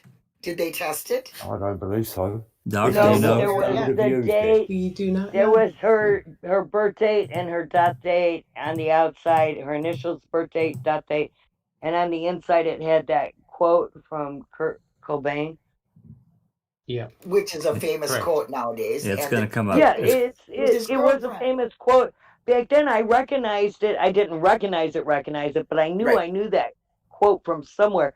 So I Googled it and it came up Kurt Cobain. Yeah. So he was into that kind of music. Nirvana. When you're who a he kid, was. Of course he's gonna know that quote. When you're a kid and you lost your girlfriend, you write her birthday down and the day and the day she died. I mean, the kid's grieving for his girlfriend. Well, and if you think about that quote, I can't quite quote it at the moment word for word, but basically it says something like the best day of my life was the day that never ended. So maybe that was like the last time he was with her before she died, that was the last day of his life. Yeah, it's going to pop up. I pulled up the and maybe they napkin. liked that song or that special part, what meant something to them. I mean, come on, you got to remember, these are 14, 15-year-old kids. Okay, They both what did you enjoyed do? the I same drew on my music. pants, you know? Yes. I'm sure on this, so don't quote me on this, but I'm pretty sure that knife would have been too small to be the murder weapon. Yeah, if there was any DNA or any testing on that was positive, they would have used it. There was also John Ferris handed a knife into the police. He said that it was Luke's, and he'd left it at again. I'm not. That little knife could never kill anybody. No way. I'm worried well, about it could kill somebody, you but slice up people like that. couldn't slice their neck up like that. Yeah, I know. I have one of them knives. And yeah, they're sharp. Yeah, they'll cut you, but I don't think they're gonna do the damage that was seen at that scene. Well, and it also seems there was a knife that was handed in at the very end, the last knife that's ever been handed in or something, and that they did no kind of testing on it. They didn't even try and see if it was. There was a knife I read in the newspaper that was found like a quarter mile or something like that from where her body was found on the path, and they had sent it in for DNA testing or evidence testing, and then I didn't see anything else on that in the newspapers that are online. I mean, it doesn't mean this one was hidden. Say more. I just don't. They found a hidden. Somebody found a hidden knife. It was hidden. Well, again, this is all people just speculating what this was done for on his knife. It's a small knife. It isn't even as big as your hand. Okay, and because he lost it, he's a teenager. And this is all, again, speculation. Well, did he lose it with the cousins? Her cousin had it. I mean, did he lose it, or did he accidentally leave it to him, or lend it to him, and then he was able to give it back? Yeah, that too, right? Maybe he tried to steal it. Right. Well, so we're being asked if they actually test how sharp the knife was, and we don't know. If he's gonna go in and hand in a knife to the cops and say, "Listen, this was Jody's boyfriend's," he obviously doesn't give a shit about the boy. So stealing the knife would never be a problem. Maybe it was collateral for the weed that he was purchasing. And I'm wondering, what's his interest in seeing Jody? What's his interest in seeing the boy locked up? Because as a weed dealer, it should be in his nature not to grass. Well, so there's something wrong with him. I'd have a serious look at him. Well, what's motivating him to hand Luke in like that? What's that sausage roll? Yeah, what's in the book? It says I'm not sure in the exact numbers, but Ferris's statement was 7 pages long, and it was like 2 pages of his whereabouts, his movements of the day, and then the rest was about Luke. How well do you know Luke Mitchell? Things like that. Wow. And also, sorry. It's all about tunnel vision. That hints about the police's tunnel vision, exactly. Yeah. Yeah.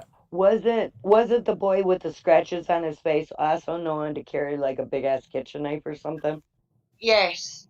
Yeah, they were, because they were dealing drugs, and so they would. No, the guy with the scratches, the guy who was all messed up. And yes, Mark Kane. Yes, he was known to carry a large kitchen knife as well. Well, again, this little knife is just somebody trying to insert this monster kid. Did all this stuff. Even if it was like, are they implying that was the murder weapon? Because they then that are. would mean that the cousin who gave it over, Ferris, would be the last one to. If it was the murder weapon and it's all cleaned off and everything, doesn't that make it? And it was in his possession. Then I'm a little confused about that. Why would they point it at Luke? Yeah, exactly. Lulu Reads 85 is saying, I followed the case for 18 years. An ex-custodial officer took Luke up for his second appeal in 2008. The justice system is a joke, and that's why I'm not part of it anymore. So Lulu was actually a custodial officer, and they took to his appeal in 2008 and has now left the system because he thinks it's fucking shit.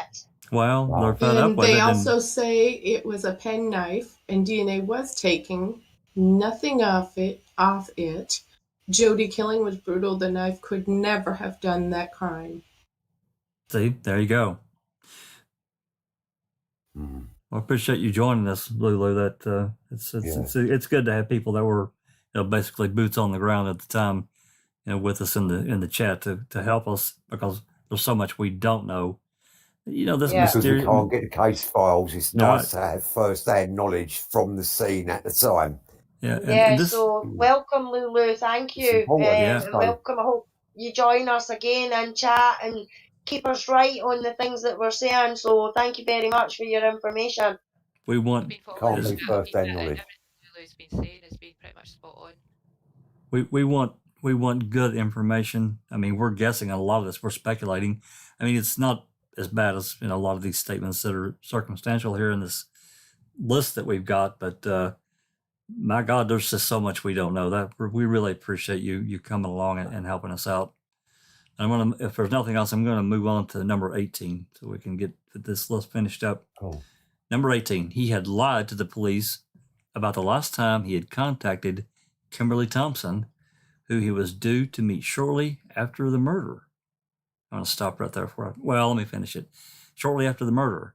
And he had not told the deceased about her, a possible source of conduct or conflict between him and the deceased. So I'm taking it this is another girl that he's slipping around on the side on, Luke, and seeing is what they're implying here, this Kimberly Thompson, and that Jody didn't know anything about it. So she found out and they had a big fight and he killed her. Come on. Yeah, that's exactly what they're saying. Because that happens every day, right? That's exactly what they're trying to say. And if I remember correctly, I think it was Sandra that said that was something that a reporter or something like that came up with. And it could have been something as simple as a reporter asking somebody in the community, so do you think Luke might have had another girlfriend? And then that's it. That's a ball that's rolling throughout the community and everything like that. There is no evidence for what I've heard or seen that there was another girl. I mean, this is them just fishing. She took the stand in court. Her name was Kimberly Thompson. She lived in Perth, which is, as you know, it's like miles, like I don't know exactly how many, like 60 to 90 miles away from Dalkeith. Apparently they'd met on holiday in 2002. Interesting. Well, I mean, this, to me, again, this is a really pretty big hearsay statement in here. He's trying to, it's like they're trying to come up with a motive for the murder, which is, come on, no way. Besides the fact of him being satanic. Yes. Yeah, that to me, that's probably one of the strongest motive I think that the Crown was trying to come up with. The fact that he had another girlfriend and that Jody had found out and some conflict assured. But I mean, jeepers, if you look at the ferocity of the attack, that's, that's a massive overkill. I mean, if you have a disagreement, you talk it out. You don't kill someone just because you're double dating or you saw somebody else. I mean, I think that's honestly clutching at straws there. Big time. WHEP. Murder. That's it. WHEP said he really was with a girl a few nights before the murder. So do we have any to be a very angry proof person. of that? Very. I wonder if it came forward. Where's the proof for this? Yeah. Yeah, I mean, if it, that's fine, but if it's just another hearsay statement, I mean, I don't know where we can go with it. I'm sorry, but I fail to understand how phone records can prove it, that they were together. Really? Same person. WHEP said he was with Jody. Jody went home, and the other girl came to the house. No 14-year-old kid is going to kill his girlfriend because he got caught cheating with another girl. Yes, over an argument. Not like that. That was a massive personal killing. Well, this was the attack on Jody was vicious. It was vicious. Or somebody on drugs freaking out. Well, there you go. I mean, we talked about that person, which he placed himself in the region. I mean, at that path to his friend. I just want to ask again, proof for this, please. Somebody, anybody. No. We don't have any proof for that. No. Even to this day. So far, this list is just nothing but speculation and interpretations from somebody else's views. That's why this is, I'm taking this as part of the appeal, and it's really interesting because if this is what they presented to the Crown, Wow. Man, wow. I mean, yeah. And I thought Brendan was screwed up. That case was screwed up. No, this is really messed up. Okay, I want to move on. This Number 19. the same person. One more thing. The same person. WHEP says the phone records prove this. Well, talking to somebody on the phone is not proof that they were together, physically together. I get what you're saying, but talking on the phone. Camera phone? Well, just because he talked to a girl, does that mean that girl was somebody he was interested in that sense? Yeah, I mean, when think about my past, when I was much younger, back in the days of the dinosaurs, I had a girlfriend, but I still talked to other girls on the phone that were friends. That didn't mean anything. I wasn't dating them. I didn't go meet them. That's right. That's right. So, yeah, I don't know about that. Kids that smoke cigarettes and somebody. Maybe they got together to do that. Alba Gamer 82 says. Yeah. Alba Gamer 82 says 55 miles from Dalkeith to Perth, but as a 14-year-old boy, how can you travel that far? Oh, is this the girl that lived like over an hour away? I guess. I remember some conversation. WHEP said, I'll post it tomorrow. Okay. Well, I remember a conversation, and Doc, back me up here if you can, about some young lady that Luke was talking to, but lived over an hour away, and there was talk about him riding his bicycle to meet her. I mean, he didn't have a car. Correct. Yeah. It was Caledonian a distance. Vibes, and he hadn't seen that girl for 6 months, Kimberly. He was with Jody for 3 or 4, I think. 3 or 4, yes. But hadn't seen Kimberly for 6 months, is what they're saying. Yeah, okay. 74 miles away. Well, there you go. I mean, I'm not understanding the implication here. I get talking on the phone, and maybe that's interesting. Brendan was depressed, remember? Brendan was depressed from his girlfriend. So, they're going to do whatever. Oh, yeah, lost all that weight, and which was a bunch of garbage. But okay, moving on. Number 19. He had been observed walking outside his house about 2200, 10 o'clock, when he had the opportunity to dispose of a knife. Again, that's speculation. Total. It's just 100% speculation. And then is that is the knife they supposedly found a quarter mile, like in the wall or buried near like the pathway that they never tested? Doc, you or anyone know? I don't know that one. No, I don't think there was any No, but it's DNA found curious. at all. They didn't find any DNA on that knife at all. Not as far as I'm aware. Okay. No. The from the actual crime scene, they took 122 items from the crime scene, and not one of them was linked to Luke. Someone said 102 items were removed from the crime scene, and not one of them was linked to Luke. Someone said that knife was bought after her death. It was, yes. I'm not sure whether they tested it, but so far there was no forensic evidence that linked. That they didn't find the murder weapon, put it that way. So they would have tested anything to find DNA, either Jody's DNA or his DNA. There was no mention of that at all.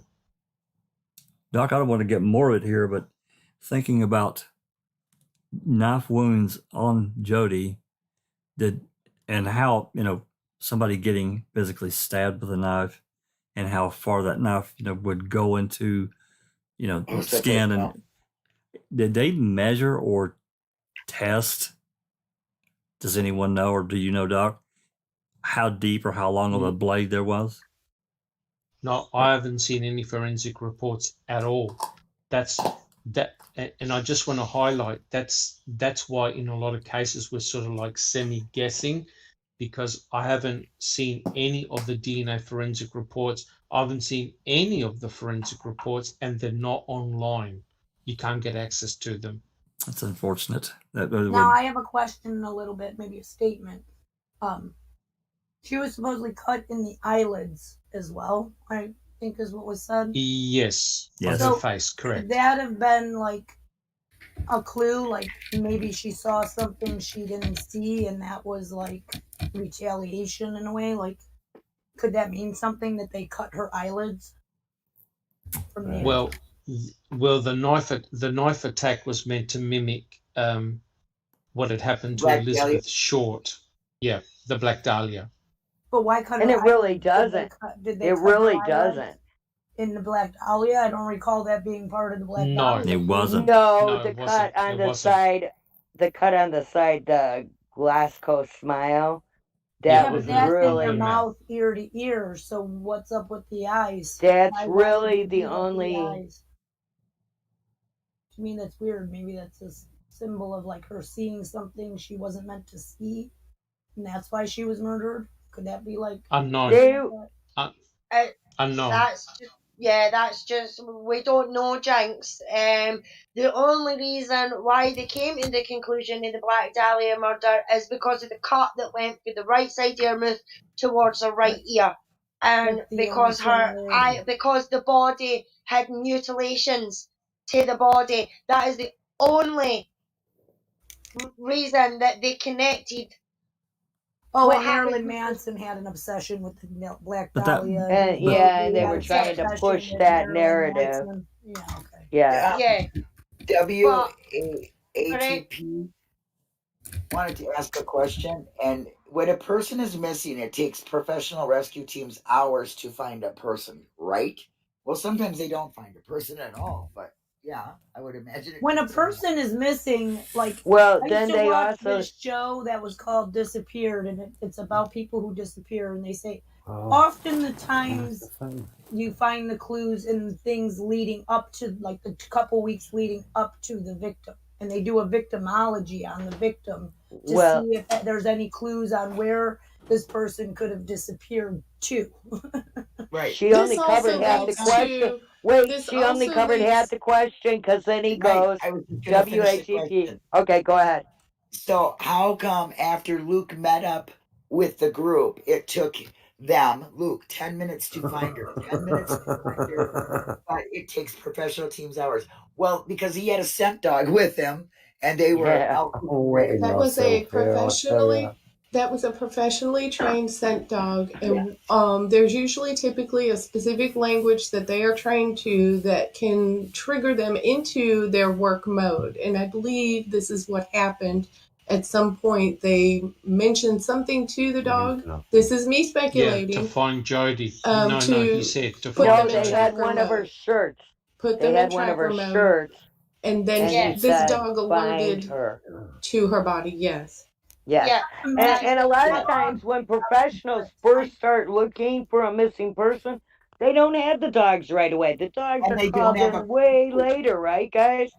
They also don't have a clue of their natural behavior, where they walk. Luke and them knew what way they walked, what paths they took, where they would go. So they had an advantage over a team that does not even know this person. And she didn't have a car. Can I kind of say something here? I come from a family who's had lines of officers and detectives who have had canines who were police officers. And they are, especially if they go home with the officer, they're trained in such a manner that they have to be given specific commands. Otherwise, those dogs could never be around your children and your family to put them in work mode. Yeah, I was just going to say that, Sammy. You took the words right out in my mouth there. No matter who it is, police, search dogs, drug dogs, whatever, they all train for as a command. When Luke went to meet the family, he had her on the leash. When they met up with the family and they were on their way back, he let her off the leash and gave her the command to search. That's when they were going along and the dog alerted to the wall, put her paws up in the wall and indicated with sniffing the air. And that's why Luke went to the wall. Yeah. See, and that's really important right there. Yeah. Yeah.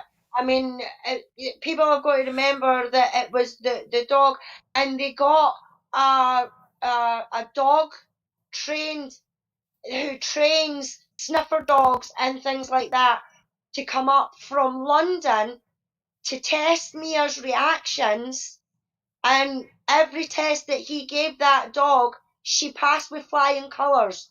So her nose was good, and it was the dog that alerted.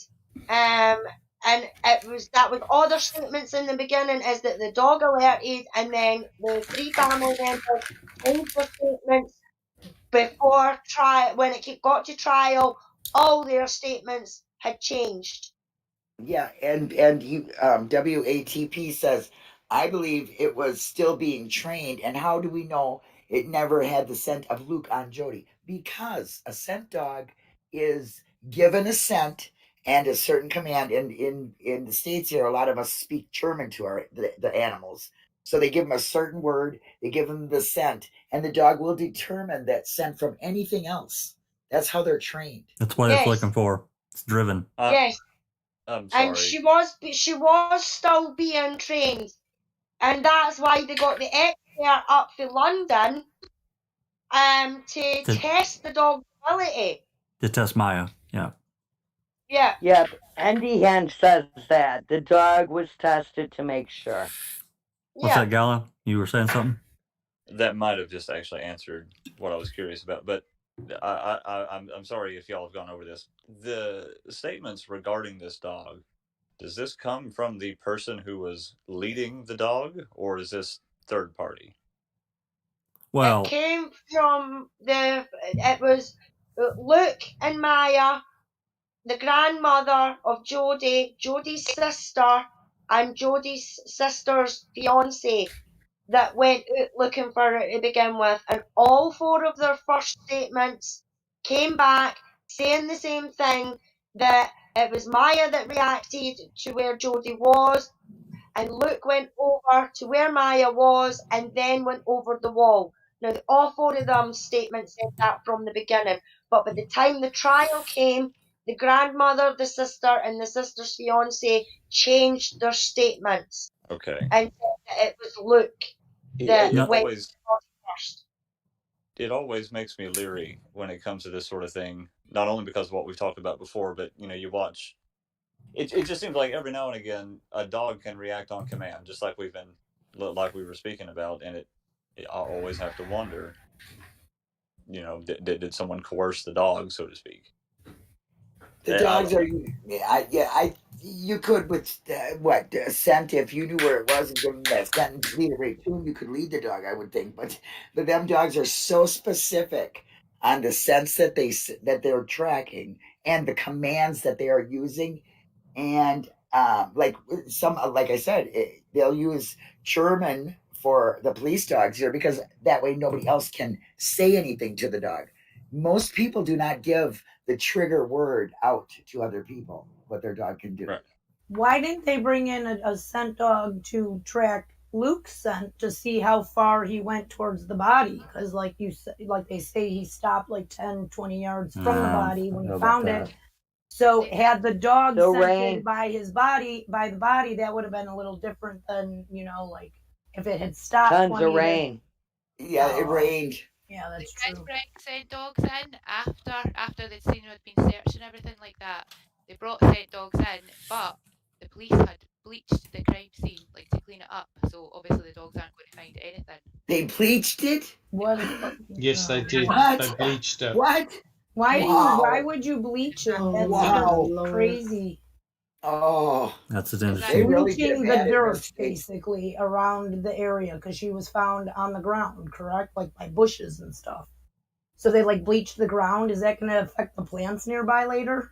Well, they also had plastic and everything else. I mean, this investigation is talk about crackerjack cops. We got another statement here that's interesting in the chat. This from Angela McKinley.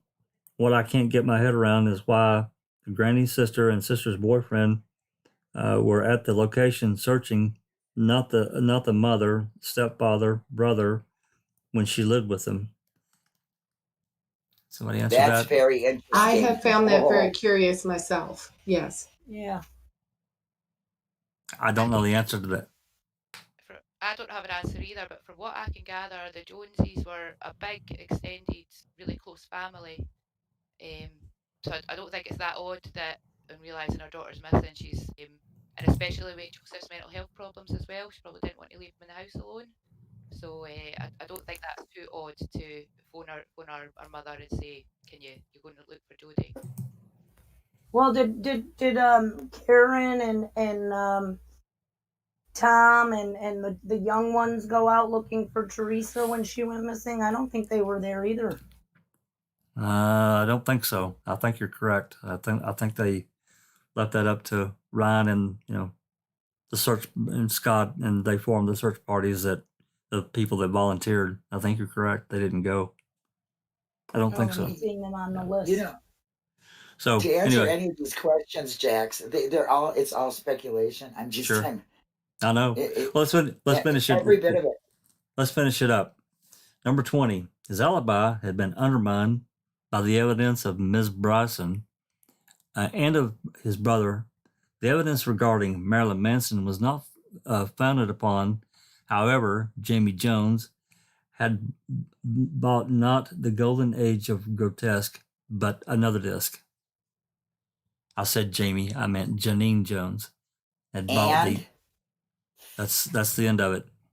And I mean, what's that got to do with? Well, yeah, I agree. But this is bollocks. Yeah. Is that it, Alice? It is bollocks. Can I point out that where it says that the evidence of Marilyn Manson wasn't founded upon, the judge used it in his summing up speech at the end in his sentence statement. Can I make a statement here? From Please. best that I could understand, her sister had Marilyn Manson's collection of music. Yeah, she was in. Her sister owned a collection of Marilyn Manson music. What would that say?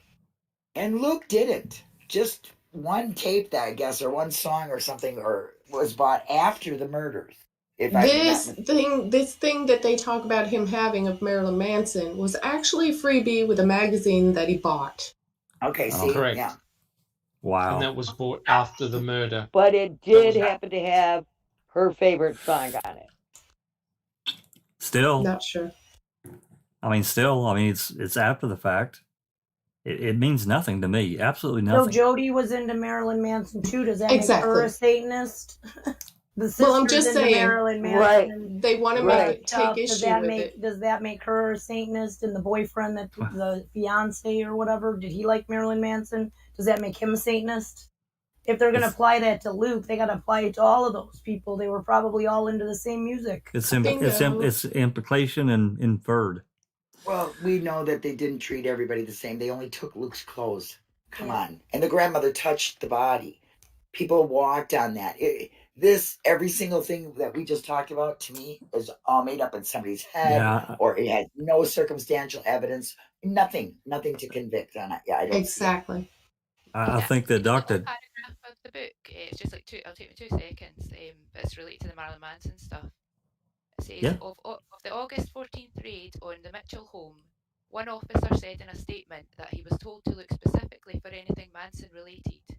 Also, the officer who found the Dahlia paintings said that the images were not easy to find on the internet and that someone looking for them would have to know what they were looking for, which clearly suggests that the officer did. One wonders where the prosecuting QC got the information which he was passed to the jury in his closing speech, that the images were easy enough to find. Wow. I thought that was quite interesting. Does anyone think, can anyone imagine for 1 second, this young man has lost the only person that he probably felt like got him, who he was probably the closest with. This person was brutally murdered. He had to see that, and this might have been his only way of trying to connect to her, and the loss, and the hurt, and the pain. Exactly. I mean, it was something that she liked, so I see the connection, Sammy. I think you've got it spot on there. He said Luke said in an interview in a newspaper article that at school he was obviously not getting on very well, and that he was suicidal, and all that changed when he met Jody. He had something to live for. Exactly. Thinking about the crime scene, we talked. Somebody mentioned a minute ago. Correct me if I'm wrong, Doc, but they didn't. When the police were called and they arrived, they didn't. Of course, we know they didn't cover her up, put a tent on her, but they didn't establish a contamination path and keep people out of there. No, and the first forensic officer couldn't get over the wall. So it wasn't until the day after where the second forensic officer, I think his name was Derek Scringer. So Jody's body was left out, and it rained that particular night. And furthermore, the police officer moved her body onto, I think it was like a plastic sheet. Tarp. So instead of covering her with the plastic sheet, they covered the ground to what? Protect the ground? I think they so. rolled her over on that they eventually bleached? So they could put bleach on it. Yep, that's right. You have to prepare it with plastic. Sorry, that's just horribly bad. Yeah, so in other words, the actual crime scene was contaminated, but furthermore, not only that, it wasn't processed until the morning after. So Lord knows how much important forensic evidence got destroyed or contaminated as a result of that. And we're talking about the case that we know so well. Look what happened to the RAV4, right? When they took the tarps off, it rained heavily. So hence raining on the RAV4, potentially losing forensic evidence. The same thing happened with poor Jody. She lay out there till the following morning until another forensic officer could go there and start processing the body. If they put her on a plastic sheet on the ground and it rained that night, was she like sitting in a puddle on that plastic sheet too then overnight? I don't know. Unknown. They never say that. Sandra never talked about that. But she did say, though it poured down really hard, that there was such a canopy of trees over that area that it's still like she didn't get poured on necessarily. She just got rain from the leak because it's like the rainforest. It's got this huge canopy there. Yeah, but still, you have to admit that's not ideal conditions. Rain still gets through. You don't stay dry, but you don't get drenched. Right. No. Well, they still should. Correct. They still should have covered her. I mean, they should have put a tent above her to protect it. Yeah. Until they could get the proper people in there and establish a contamination path. Okay. Well, just like the Rev. Anyway, moving on to this next list. This next list. Doc, I'm going to go through this. I'll do it however you want it. You want me to just read them each at a time, and then we can talk about it? Yes, you can. Okay. Yes, you can. So once the new jury was sworn in, the trial was restarted. Officially, the case was built around 3 central planks. Number 1, that Luke had led the 3 members of Jody's family out searching for her directly to the body, indicating that he knew already where the body lay, something only the killer could know. Which I think we've established that. Yep. We've. So, I mean, the frightening thing is this: there seems to be 2 stories going on in parallel. The very first day statements, in which the dog Mia was sniffing and led Luke directly to the body because he went over the V and with his torch, and he found the body. And then the statements appear to have been changed, whereby they minimize the impact and use of Mia, and that Luke directly went to the body. So this is very, very strong. If you're trying to build up a case against Luke, this is very, very strong. Because if Luke had no knowledge of where Jody would be, then the argument is, well, how did he actually find her body? And unless we know he knew. He found her body unless he knew. But it's bizarre, because why would Luke put him, if, say, Luke was the killer, wouldn't Luke play dumb and go, I don't know where she is? Right? Of course. And if nobody led them over the path, they may have never found her that day. Do you know what I mean? It could have taken days, or somebody else just happening to be on the other side of the wall that would have discovered her body later on. So, if you're the killer, why would you set yourself up per se and go directly to the body? It made no sense at all. None. Any other comments? Do we have comments in the? It makes no sense either that if they're gone by Jody was killed at 5:15 at night, that Luke done the murder, then walked all the way home, got covered in blood from head to toe, got changed, waited in lieu for the phone calls for Jody's mum to say that she never turned up or everything like that, and then met up with Jody and that, and then deliberately found the body. There is just no sense in it at all. Because for one, I don't think he would have took the dog with him, considering he knew that the dog was being a sniffer dog, and even say to his mum, I've got to take the dog out with me, you know what I mean? So none of it makes sense to me. Yeah, it doesn't to me either. It's just, I don't know. It's just, everything that they could do to minimize Mia's involvement, they did. And this leads me back, Doc, and everyone, that why, I mean, I don't know how the public defender or a lawyer advocate works in Scotland. I don't understand how this could have gotten by and not brought up, or maybe it did, and I just don't know. And the jury didn't believe it. And I don't think we have the answer to that question, because we obviously can't get the trial transcripts, unfortunately. So, okay, I'm going to move on to number 2. That an eyewitness had positively identified Luke at the East House's entrances to the path leading to the woodland strip where Jody was found. Yeah, and we discussed that. I mean, that's the weakest link, and the eyewitness was not able to identify Luke in court, and apparently she was the star witness. And that's terrible. Okay, finishing off. And 3, that not only did he have no alibi for the claimed time of the murder, but his mother and brother had lied to cover up his lack of an alibi. Okay. Yeah, his mom's lying about him making dinner that he does all the time. And Yeah. that was such a strong alibi that they had to think about that for hours. Yeah. So, okay. Well, I want everybody to remember, we're this is a polarizing case. Remember Jody? I mean, today being Mother's Day, this is a huge loss for her family and her friends, and we get that. We understand it, and we're not in any way trying to minimize her death at all. I think everybody here will agree with me. And we weren't even aware that it was. We weren't even aware it was Mother's Day there until today, because we're from America and our Mother's Day isn't until May. So, and we are for the victim. We are definitely for the victims here, not just the wrongfully convicted. We want to see the right person for peace for these people. So yes, we do think of Jody.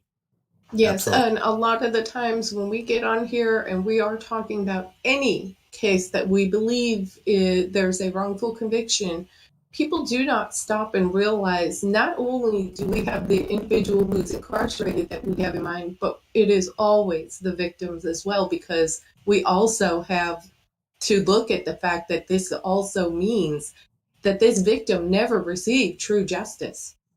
And there's a killer running, and the community suffers from wrongful convictions. Right. There's a whole lot more than just the person in prison and their family. The killer is still out there. Yeah, that's right. I mean, to me, Luke was the easy victim to point a suspect to point a finger to. Do you know what I mean? If the investigation was much more thorough, there would have been other potential suspects that could have been looked into. I agree. Yeah, absolutely. So I'm going to pause here for a second. Go ahead, Doc. I was going to say, and I note the difference. I know I said it before, but in the Hallback case, we know that her ex-boyfriend was given a free pass. No one looked at Ryan Hilliges or Scott Blowdorn, who was, that they shared an apartment together because Teresa Hallback was living there. But it's very interesting that in this case, the police honed in on Luke, the boyfriend, immediately. So again, you have this tunnel vision, investigator bias, whereby you fit a story around a particular suspect. That's precisely what they did here. And they needed that eyewitness identification because it gave a chronology of events. If that eyewitness was indeed mistaken, the whole thing falls apart. If the alibi was indeed strong, the whole thing falls apart. So hence the Crown had to vigorously attack all those elements to discredit Luke, his mother, and his brother. A very weak story they produced here. Correct. Agree. But it worked. It worked. Sure it did. And along with that's what's so sickening and frustrating, and I just don't see it. I mean, I thought I was boggled by some of the cases we deal with, but this is just, I mean, a 4-year-old probably could have gave him a better narrative, and I'm sorry that his alibi wasn't strong enough, just like Stevens wasn't with the 20 receipts and 20 people that seen him in 1985. It's just ridiculous what the state will do to convict somebody just to either make themselves look good, make the community feel safe, or they just have that tunnel vision. I'm sorry, you did it. And there's that, what is it? I can't remember the term they use, but where they just, besides tunnel vision, they just believe that person is guilty. So they just do whatever they can to prove it. Confirmational bias. Confirmational bias. Thank you, Sammy. Yeah. Well, the scary thing is here, right? The investigators can build up a story around anyone that they consider to be a prime suspect. And let's think about this very, very carefully. Hadn't Stephen Avery been the celebrity that he was, and the fact that he had a civil suit going on, I'm telling you right now, the investigators could have built a very strong case against Ryan Hilliges. Guys, do we agree? Absolutely. 100% agree. They could have. 100%. I agree. They I they agree. could have they could have built an incredibly strong case against Ryan Hilligus, the ex-boyfriend, right? But they chose not to. They gave him a free pass. In fact, the lead prosecutor, Ken Kratz, even provided an alibi. Now, I've never heard of that before. Years after the case. But Lulu, I've never heard that before, but yet that's exactly what Vogel did in Stephen's case the first time with Gregory Allen. He sure did. alibied. Correct. Lulu says there is a witness for Luke who gave statements and they weren't used, but Sandra found them. I'd like to hear about that if we can. Yeah. Also, I would like to make a comment here, and this goes out to everybody in the whole wide world. Start considering this. If you are ever finding yourself in a jury room and you're a juror, please help us make the change and stop allowing these convictions to happen without proof. Demand proof. Get educated before you're a juror. Know you as a juror if you do that. That's the job of the state. I've got jury duty tomorrow. Oh. Indian says, it's embarrassing being Scottish with this awful miscarriage of justice hanging over us. Well, that's the same thing Alice and Wizard has said too. We know exactly how you feel about the embarrassment. Yeah, we have it all the time. My God, we have it in spades here. Oh my gosh. Well, I pulled up an article here. I don't mean to move too far past the subject, but this is an article that Sausage Roll shared last night in Discord, and we can talk briefly about it. Maybe she can explain. I did not read it. This article was written, as you can see here, it was written January of 2005 in the Scotsman. I guess this is a newspaper or whatever that's available over there. I hadn't actually seen this one, but this is about a detective. It says Chief Superintendent Craig Dobby said that the teenager was nothing more than a witness at the beginning of the investigation. So basically, he's saying that Luke was just a witness, and they didn't consider him a suspect. And I completely disagree with that, the way he was treated.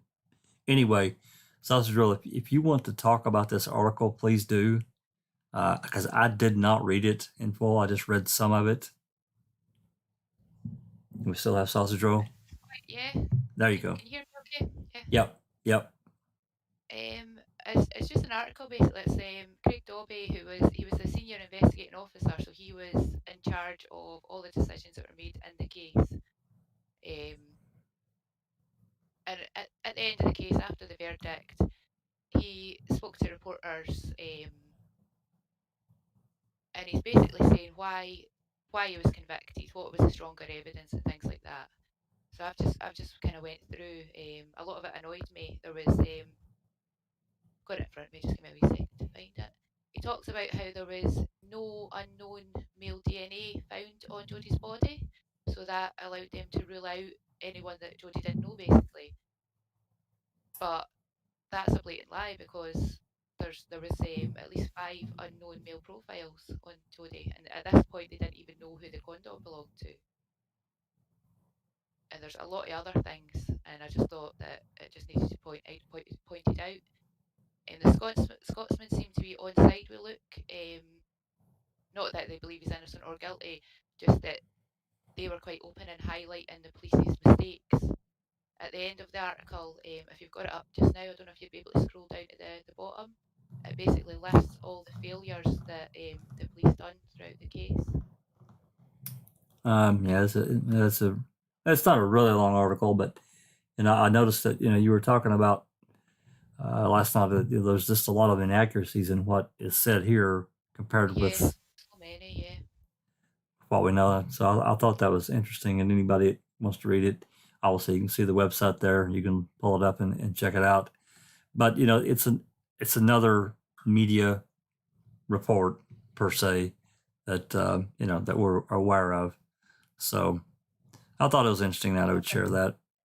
The main point of it was just to say that Craig Dobby, the investigator in charge, is coming out to the media after Luke's been convicted, saying this is why we thought, this is what pointed us to Luke.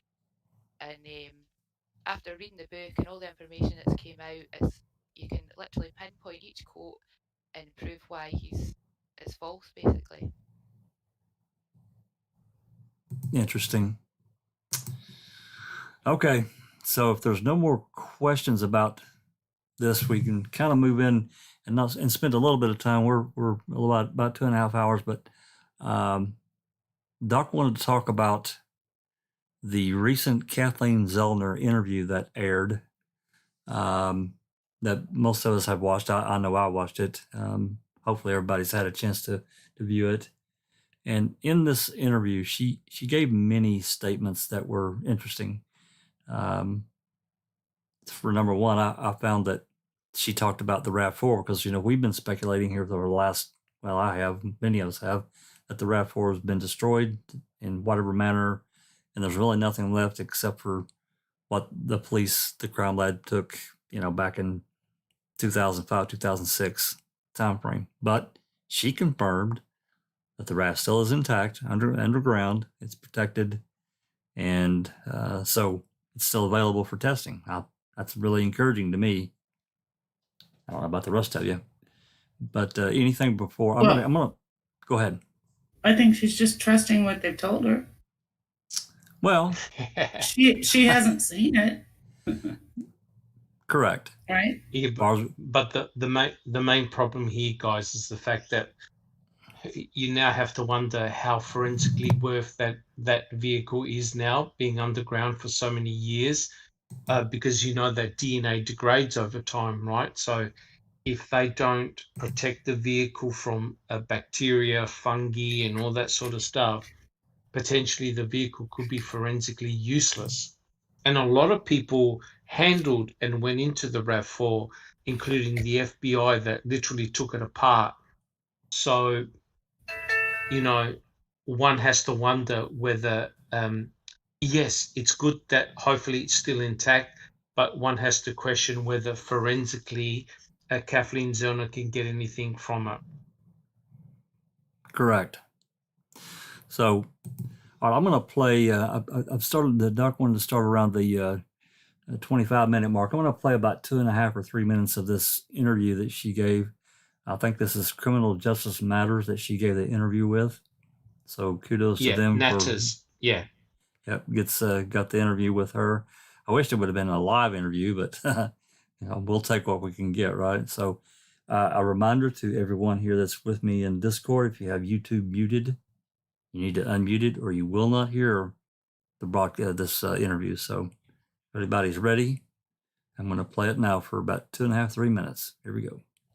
Work, but so we lay out more than we ever have in a brief what we think their negligence, the trial attorney's negligence was, and I think they've been forthcoming that they just flat out missed stuff. Yeah, and in terms of the planted evidence, is one of the key parts there the key to the motor vehicle that was found days later on the property? Yeah.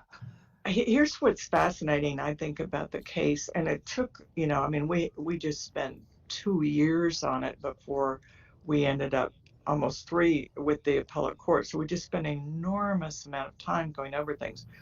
But what I came to realize was that evidence had been planted by the killer, and evidence then was planted by the police.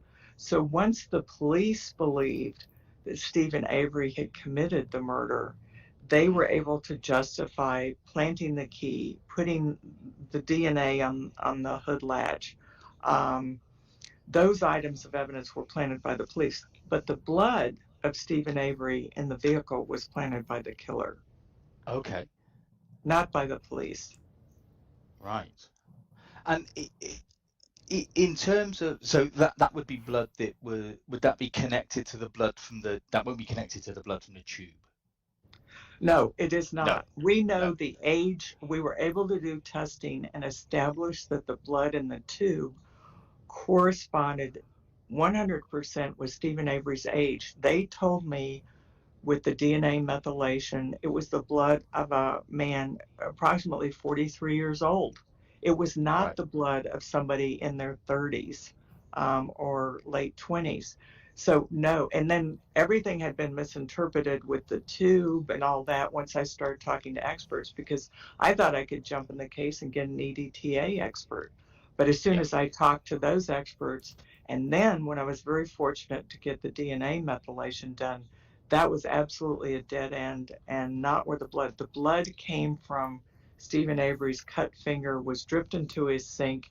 He made statements in the very beginning of the case that that blood had been removed before the police started their investigation. So you knew it was a family member. Yeah.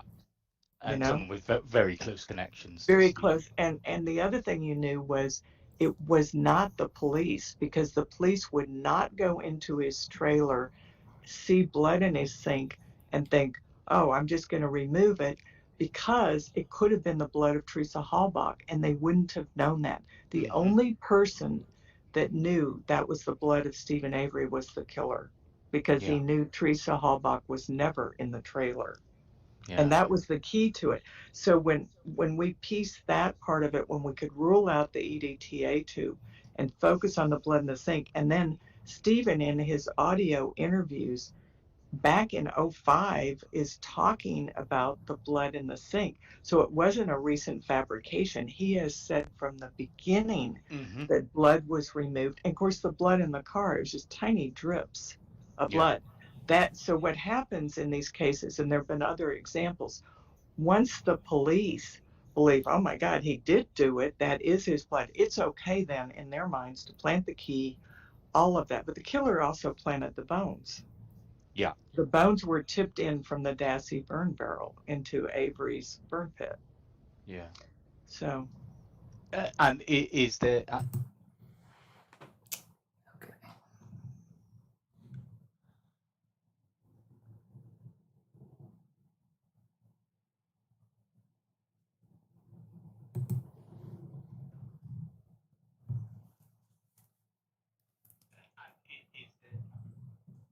Okay.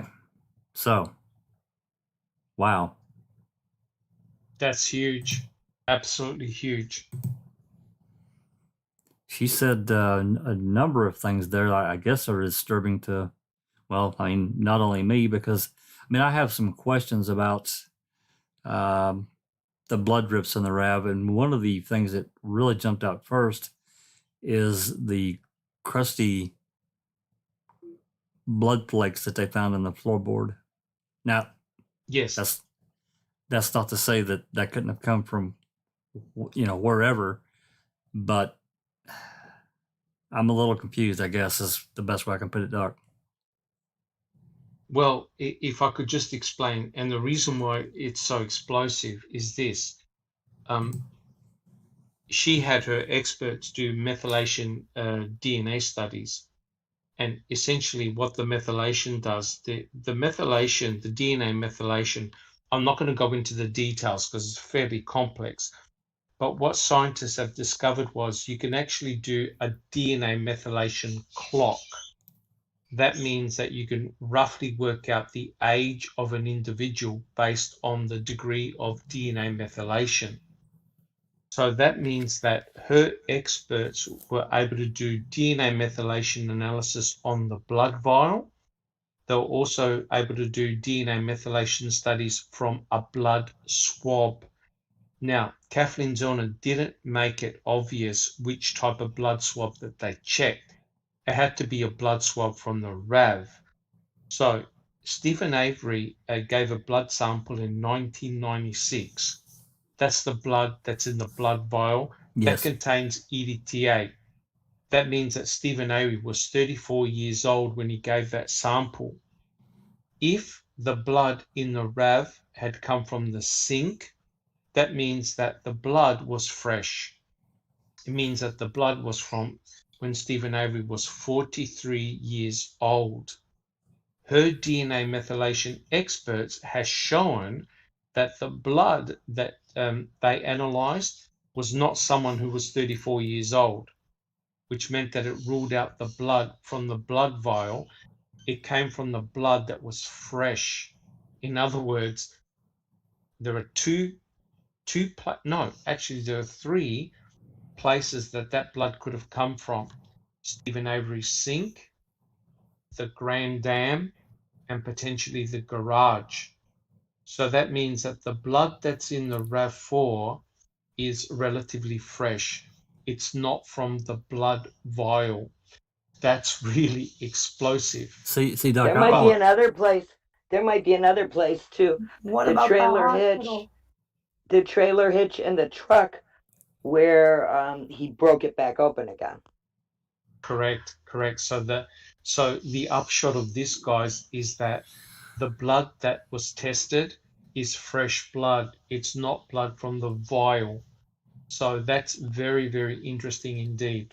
I always felt like that they got the blood out of his Grand Dam because it would have been fresh blood. There would have been no worry about EDTA or whatever, right? That's correct. That's correct. But there's one thing though that Kathleen Zellner didn't take into account, and this will completely unravel her hypothesis about the fact that the killer is well, she actually went further. She actually said that it's a family member who planted the blood and planted the bones, right? And then the police planted the other evidence because in their minds they thought that Stephen was guilty. But there's one thing that Kathleen Zellner didn't consider, and that is that originally they used the blood in the blood vial to put blood in the RAV4 because that way they knew, whoever planted the blood knew the blood had come from Stephen, right? Because the blood vial tube has got Stephen Avery's name on it. So if you're going to plant, you want to make sure that what you plant is directly going to implicate your suspect, correct? That's right. You can't just use random blood. And that's why Kathleen Zellner said, the police didn't use the blood in the sink because they didn't know the origin of the blood. It could have been from Teresa, correct? So hence, that's why she said, the police couldn't have done it because they don't know where that blood had come from. But what she didn't take into account is this.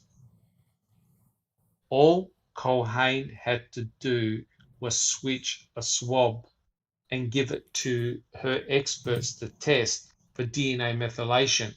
So if that swab had actually come from the RAV4, not the RAV4, but actually had come from the Grand Am or another location where Stephen had recently bled, then her DNA experts would have said, yes, this blood is fresh. It's not from 1996.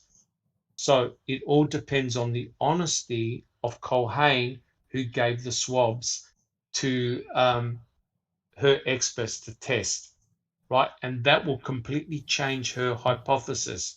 Do you see that, guys? Absolutely. And how do we trust the honesty of Culhane when she's most likely the planter of Teresa's DNA on that bullet that had paint and wood and that's correct. Other things in them. So and her own DNA. And her own mistake and deviation from protocol. But you still have to wonder what happened to that blood in the sink. Maybe he just got up in the middle of the night, got himself a glass of water, doesn't remember. Blood is liquid, and that is a sink. You don't, I mean, was the stopper down? It's porcelain. It's going to come off, so I don't know. Yeah, correct. I just, very odd. And the cigarette smoke. I don't trust Culhane as far as I can throw my house, so that's my stand. Correct. I just don't. But you see, with Culhane, if Culhane actually swapped the swabs, that now explains the lack of EDTA on those swabs. That's right. She also had other swabs. As we would say here in the UK, I wouldn't piss on her if she was on fire. Yes. Pretty much. Correct. She also had other swabs because she took they took swabs out of the bathroom floor. Yes, they did. That came back from Steve. I'd also like to ask about I don't know if you all know it, but Stephen Avery had, I think it was his gallbladder or gallstones removed in 2006 after he was incarcerated. February, so I think. At some point, he's going to the infirmary at the jail saying, "Look, I don't feel good. You guys are," I think he said, "You're trying to kill me." And he thought he was being poisoned, I think. And who takes that blood to send to the labs to see if he's sick, or does he go to a medical facility? How does that all work? I mean, could they have accessed his blood in prison and made a couple of swabs knowing they might have to do with the EDTA test someday? And this way it would be fresh blood and not EDTA blood, because I have to question if they even sent the right swabs supposedly from the RAV to the EDTA guy. Maybe that's why he didn't get EDTA in his little testings. That's correct. But the thing is this: Cherie Cohane swabbed both the Grand Dam and also the RAV4. She was in charge of all the swabs. She's the one that did all the PCR testing. So she knew what swabs came back to Stephen. So all she had to do was just simply throw away the swabs originally from the RAV4 and hand over extra swabs from the Grand Dam, relabeled them, and no one would know. The reason why no one will know is because the genomic DNA profile of all those swabs comes back to Stephen Avery. That's right. The difference is the blood will be fresh and not from 1996. But if you're going to set Stephen up, you would use the blood vial, because the blood vial contains blood that we know came from Stephen Avery. You don't want to take a risk by using random blood. So you can actually fool the FBI. You can also fool Kathleen Zellner's experts by simply handing over the wrong swab. And there's no way they can tell the difference. What one needed to do, sorry, Mystic, what one needed to do was to actually go back in the RAV4 and take fresh blood swabs that were present in the front. The FBI should have done that. Right. The FBI should have re-swabbed. You're 100% correct. Yep. And they never did. So, I don't. And I'd also like to point out that she's convinced that the other swab was swapped. So if they're going to swap one swab, why not swap? That's correct. Yeah, I'm actually very surprised that Kathleen didn't think of that, because she's talking about swapping the groin swab for the hood latch swab, right? That's right. So she's implicating not Cohane but Mark Wiegert for swapping the swabs, because he was in possession of those swabs. So when they did the hood latch swab, it was Mark Wiegert that handed the swab to the crime lab. So he could have said, he could have easily held on to the groin swabs and just swapped them, and no one would know. Nope. Right? So if Kathleen Zellner is content to say, hey, a swab swap took place, I can't believe that she didn't think, maybe Cohane gave me the wrong swabs. Or maybe she's just giving the cops an out, like making them feel comfortable. Like, I don't believe you. Yes. You actually murdered her, or went on a path of planting evidence against Stephen just to frame him. But because the killer put this stuff here, it pointed to Avery, and they just figured because it already pointed to Avery, why not throw in a few more pieces of evidence? That's right. But Kathleen Zellner went one step further. She said that the actual bones were tipped from yonder burn barrel number 2 into the burn pit. So the killer planted the blood and planted the bones, and she hinted strongly at a family member. She hinted strongly at a family member had done that. And then the police found the RAV, moved the RAV, and obviously planted the key and the hood latch swab. But they also planted the electronics. Correct. The plates. The electronics. Correct. Where did they get the electronics then? Did the murderer not take that out? Those were in the car when they found the car? That would be my guess. Lulu Reed 85 is saying, But why can't they tell the difference between flick blood and drips like Stephen's finger would have when cut? It would have been like droplets. Well, there were droplets. There were 5 droplets in the 6th area that they found flaking. So on the carpeting, like. That's correct. Like somebody might have opened something that had dry blood on the top of it, or somebody had dry blood that they re-wet to put as droplets. I don't know if you know this case, but the dashboard looks like it was swabbed with a Q-tip. Yes, it does. It does. And we know it was because both Groffey and Culhane did presumptive tests, which but means they swabbed it in that direction like that? Yes, they probably swabbed it up. So they probably put droplets of saline solution on a Q-tip and then actually swabbed it. So in other words, what they did is that they modified what the blood looked like on the dash of the car. Right. We have no. They changed the appearance. It was swabbed 3 times because 2 of them did that presumptive, and then they did the actual test. DNA test, correct. So there were 3 swabs on that blood sample. Yeah, which brings back to the fact, what did it actually look like prior to anything? Correct. So it doesn't appear that they did an in situ photo first. It looks like they did the swabbing and then took a photograph because the blood droplet looks diluted, exactly what you would see if you use a Q-tip with a solution in it. Exactly. But how come the one drop in the bathroom, there's like a picture of where they took a picture of the droplet and it looks like there was a Q-tip in it, but they didn't smear it. They just like rolled it in there that like the middle droplet of the blood is gone. Yes. So why would they smear it like that? That's a little weird, isn't it? It's a bit weird, but because on the ignition it's a different type of surface, it's a curved surface. Maybe they wanted to prevent any fluid from dropping down, so they smeared it up to collect their sample. I also think blood droplet can dry that way, where it makes like a hole. Or it depends on how the blood drips on the ground, because remember that's like it's a non-porous surface, so maybe the blood got spread out as it dropped on the ground, or they got the Q-tip and they stuck it in the middle and they collected the blood that way. Because I think it was Remacher that collected the blood in the bathroom on the ground on the 5th, the same day they found the RAV. See? And that went back to Stephen Avery, did it not? Correct. Yep. He could have switched the swabs. Well, I think that, I mean, her entire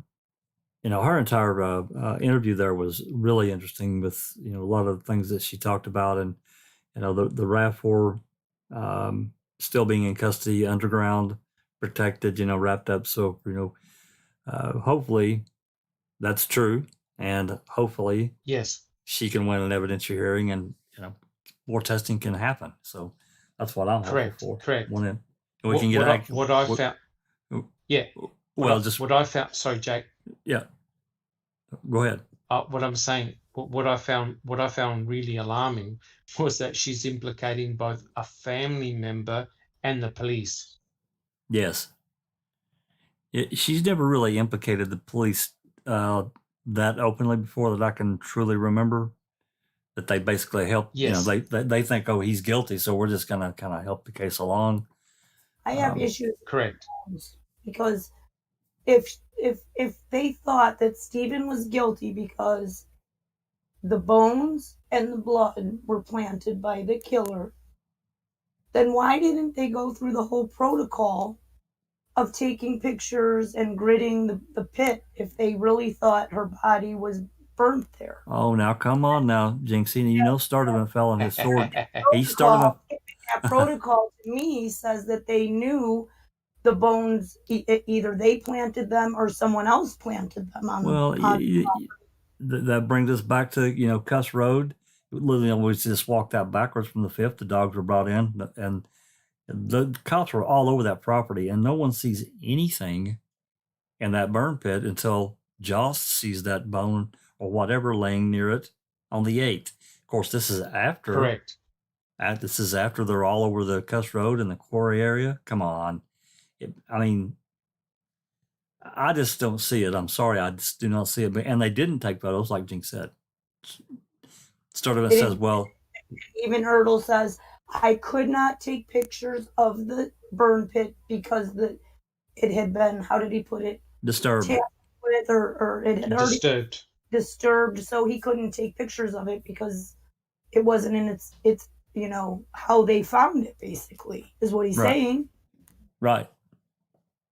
Which to me is a lot of. Yep, that's correct. And you see that's really worrisome, because how can that crime scene be disturbed if they're the first people to discover the bones? Well, right? And they have a case of water.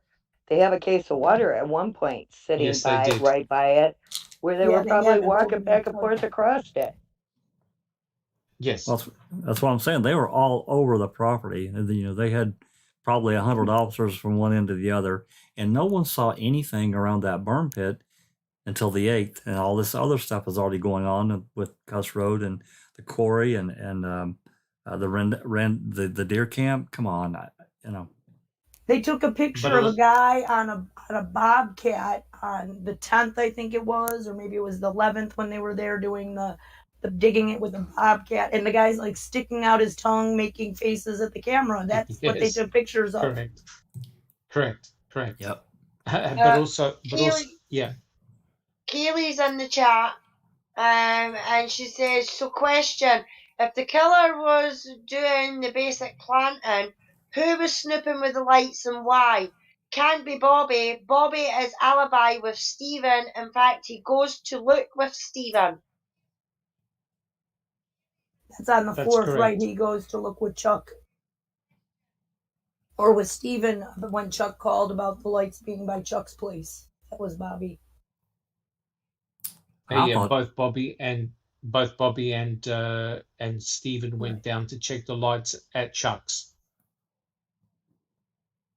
And that was on the 4th, correct? On the 4th, correct. I don't know. I mean, we've had all kinds of theories as to when the RAB appeared on the Avery property. There's some people that believe that it was there actually on the 4th, and others that believe that it was planted on the 9th of the 4th. Which brings in, these 21 blocked calls that Ryan Hilligus got that we have no determination of what they are. Nothing's ever been forthcoming. So I don't know. That's another wide open thing that we have we don't have enough information on. I think they did it in the very early morning of the 5th when nobody was really at the property after Stephen left to go to Crivets and before they opened for business. Yeah. Which was Earl probably opened it at, probably 8 o'clock. Like 8 or 7 o'clock, you'd get there if they opened at 8, maybe an hour early, Yeah, but if somebody came in if they came in the back way, he probably wouldn't have seen it anyway because he lives on the other end of it. He don't even live there. He lives off the property. No, it's Chuck. Who would have been on the property? Yeah. Huh? Chuck lives at the other end of it up there. Right. And he's gone to Crivets with Brendan and Brian and Stephen and Ma went the 5th. Pa was already up there. Barb, where would Barb be? Sleeping? She works what time in the morning? Early. Yeah. Bobby would have been gone to work most likely. So who's left at the property? No one's there between 5 o'clock in the morning when Stephen leaves.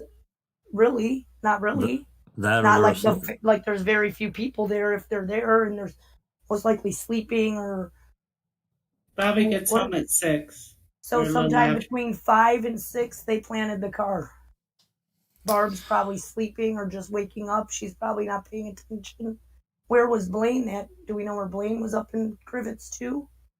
I think he was. I can't remember for sure. But so there's like nobody really on the property that morning. It would have been a perfect time. And they already did the flyover to see how to get it in there. Correct. So this last thing I pulled up here, the gravel pit and Item 6, Doc sent to me. If you want to discuss this, Doc? Yeah. So basically, what Kathleen Zellner's come up with a hypothesis that Teresa Horbach was actually placed in Yonder burn barrel number 2 and cremated at the burn pit, and not in the burn pit, sorry, in the gravel pit. Yep. And then the cremains were brought back and they were dumped in the burn pit, in Stephen Avery's burn pit. But unfortunately, whoever dumped the cremains in the burn pit left some of the cremains in the burn barrel. That's right. Because we know that human cremains were found in Yonder burn barrel number 2. Oops. There's been a bit of controversy how many burn barrels that they actually had, whether they actually had 3 or 4. But Bobby Dassey said he thought that they had 3, but there were definitely 4, and there are photographs showing 4 burn barrels. So the reason why Kathleen Zellner says that the body was burnt at the gravel pit was because there was an odor that Travis Groel had actually smelt, and burning a human body produces a distinctive odor. So she's trying to tie everything together. And of course, we know that at the Manitowoc County gravel pit, there were ash piles, and human cremains were found in those ash piles. So we've got this interesting situation whereby we've got human cremains in at least 3 locations: Stephen Avery's burn pit, Yonder burn barrel number 2, and the Manitowoc County gravel pit. So it's very interesting that it seems that Teresa Horbach's cremains were spread over a large area. So if you're going to place bones in Stephen Avery's burn pit, it's to frame him, to set him up. Lulu Reed's asking, can someone remind me how many entries to the scrapyard there was? Was there 2 at the back? There were several entrances at the back, depending on what road that you took, because Seabert, remember Seabert? He saw 2 vehicles entering into the salvage yard from the back, from the gravel pit. I thought he said the quarry. They came in through the quarry road over there by his house. The quarry. Okay. Yeah. But the burn barrels that she's so reliant on that had bones in them came from Janda's house. Those barrels from Janda's house were taken to evidence, and they were processed a little bit. Then they're like, bring that barrel back. And the barrel goes back to the crime scene on the 7th, and the bones are found on the 8th. Correct. Burn barrel number 4, if I remember right. But are we sure it was number 4? I mean, do we really know? Was number 4? Where all did it go on that little put the ride numbers there? On the barrels, was those numbers already, like we see burn barrel number 2. Kratz wanted them numbered that way. Okay. Just checking. Kratz told and them what did they number them with? Could they erase it and renumber it? Is that something that they could do? I think it was like scratched into it or something. I thought it was chalk. I thought it was chalk. Yeah. Chalk. Okay, so wipe that shit away and renumber this. Let's renumber fucking 2. What the hell? Why am I remembering that a 1 barrel got renumbered?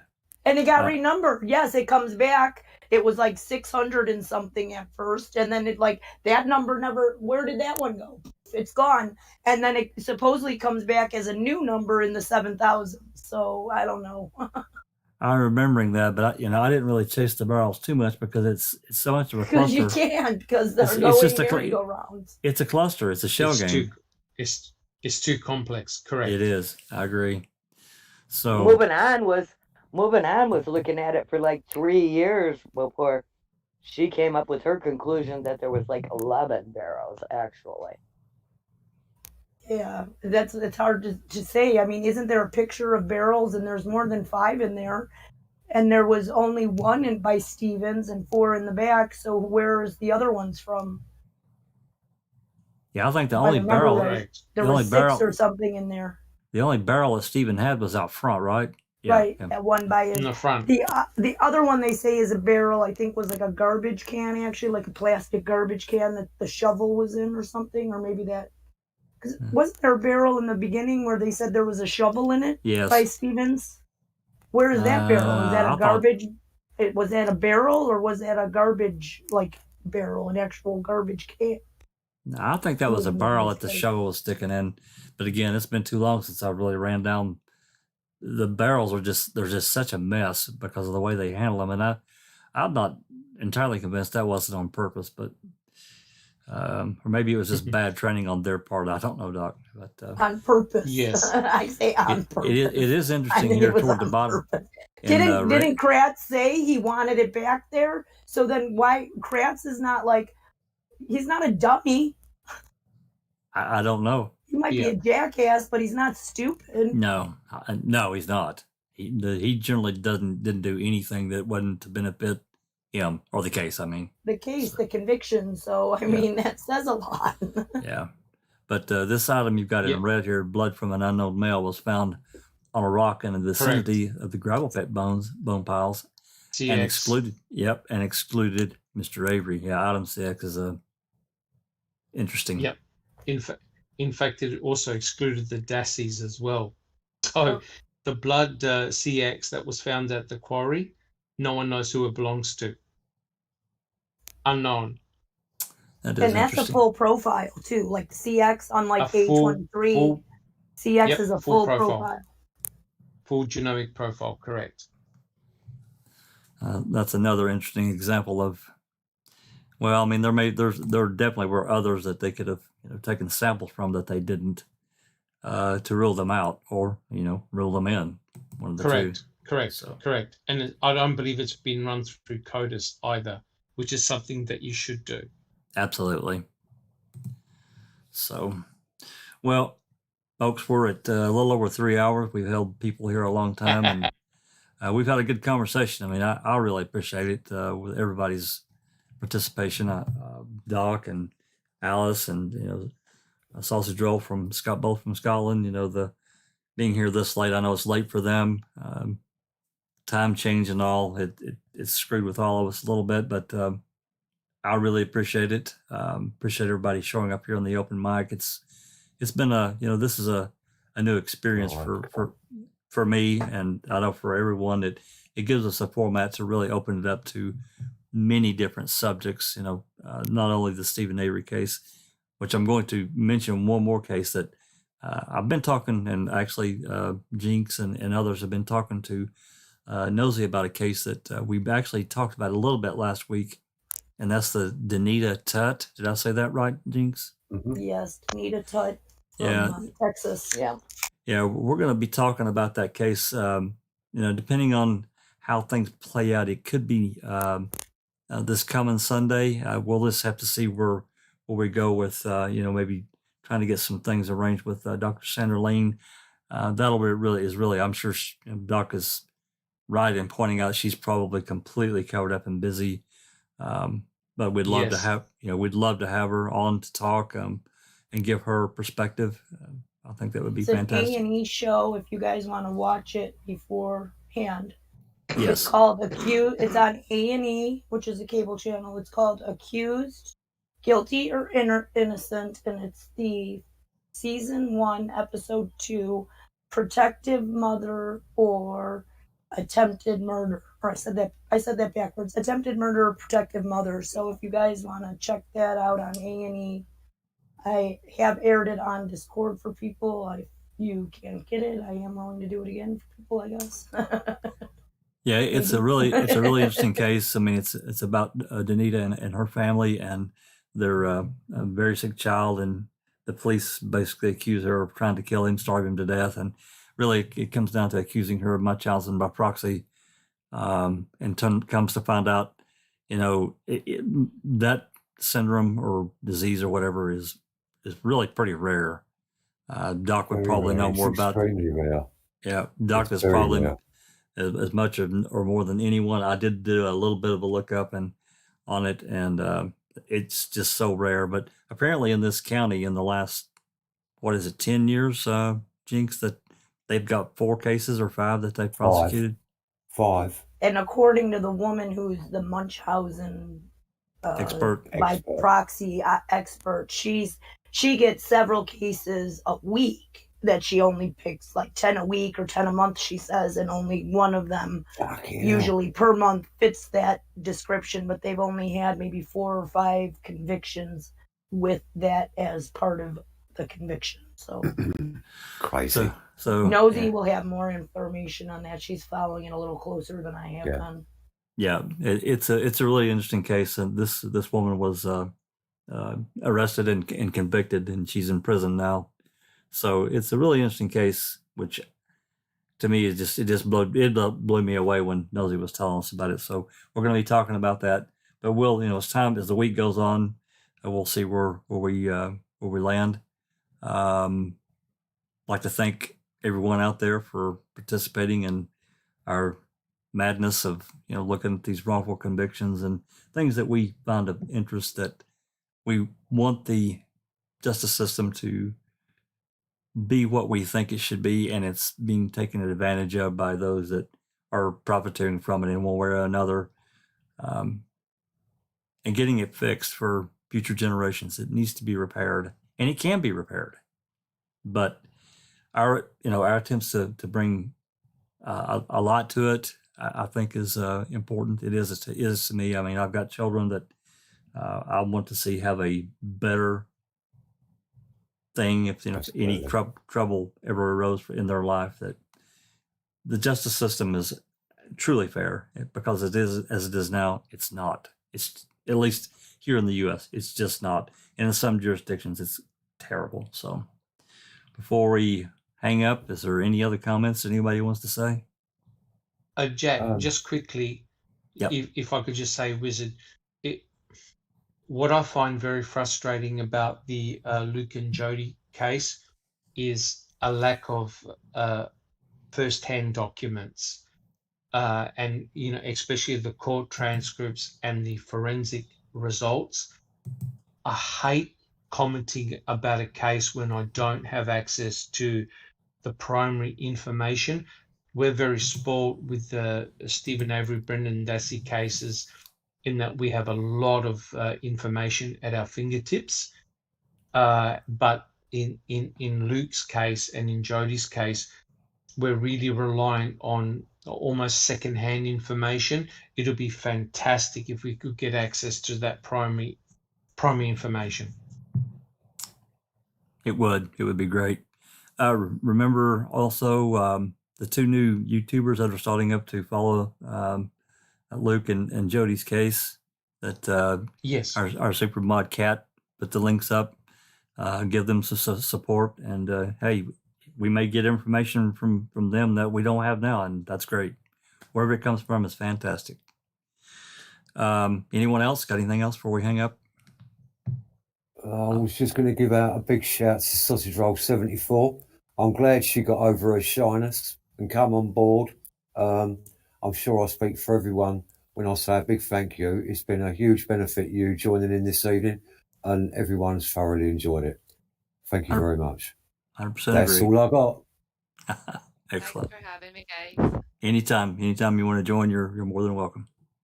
Okay, guys, we're going to wrap up, and this has been a Foul Play production.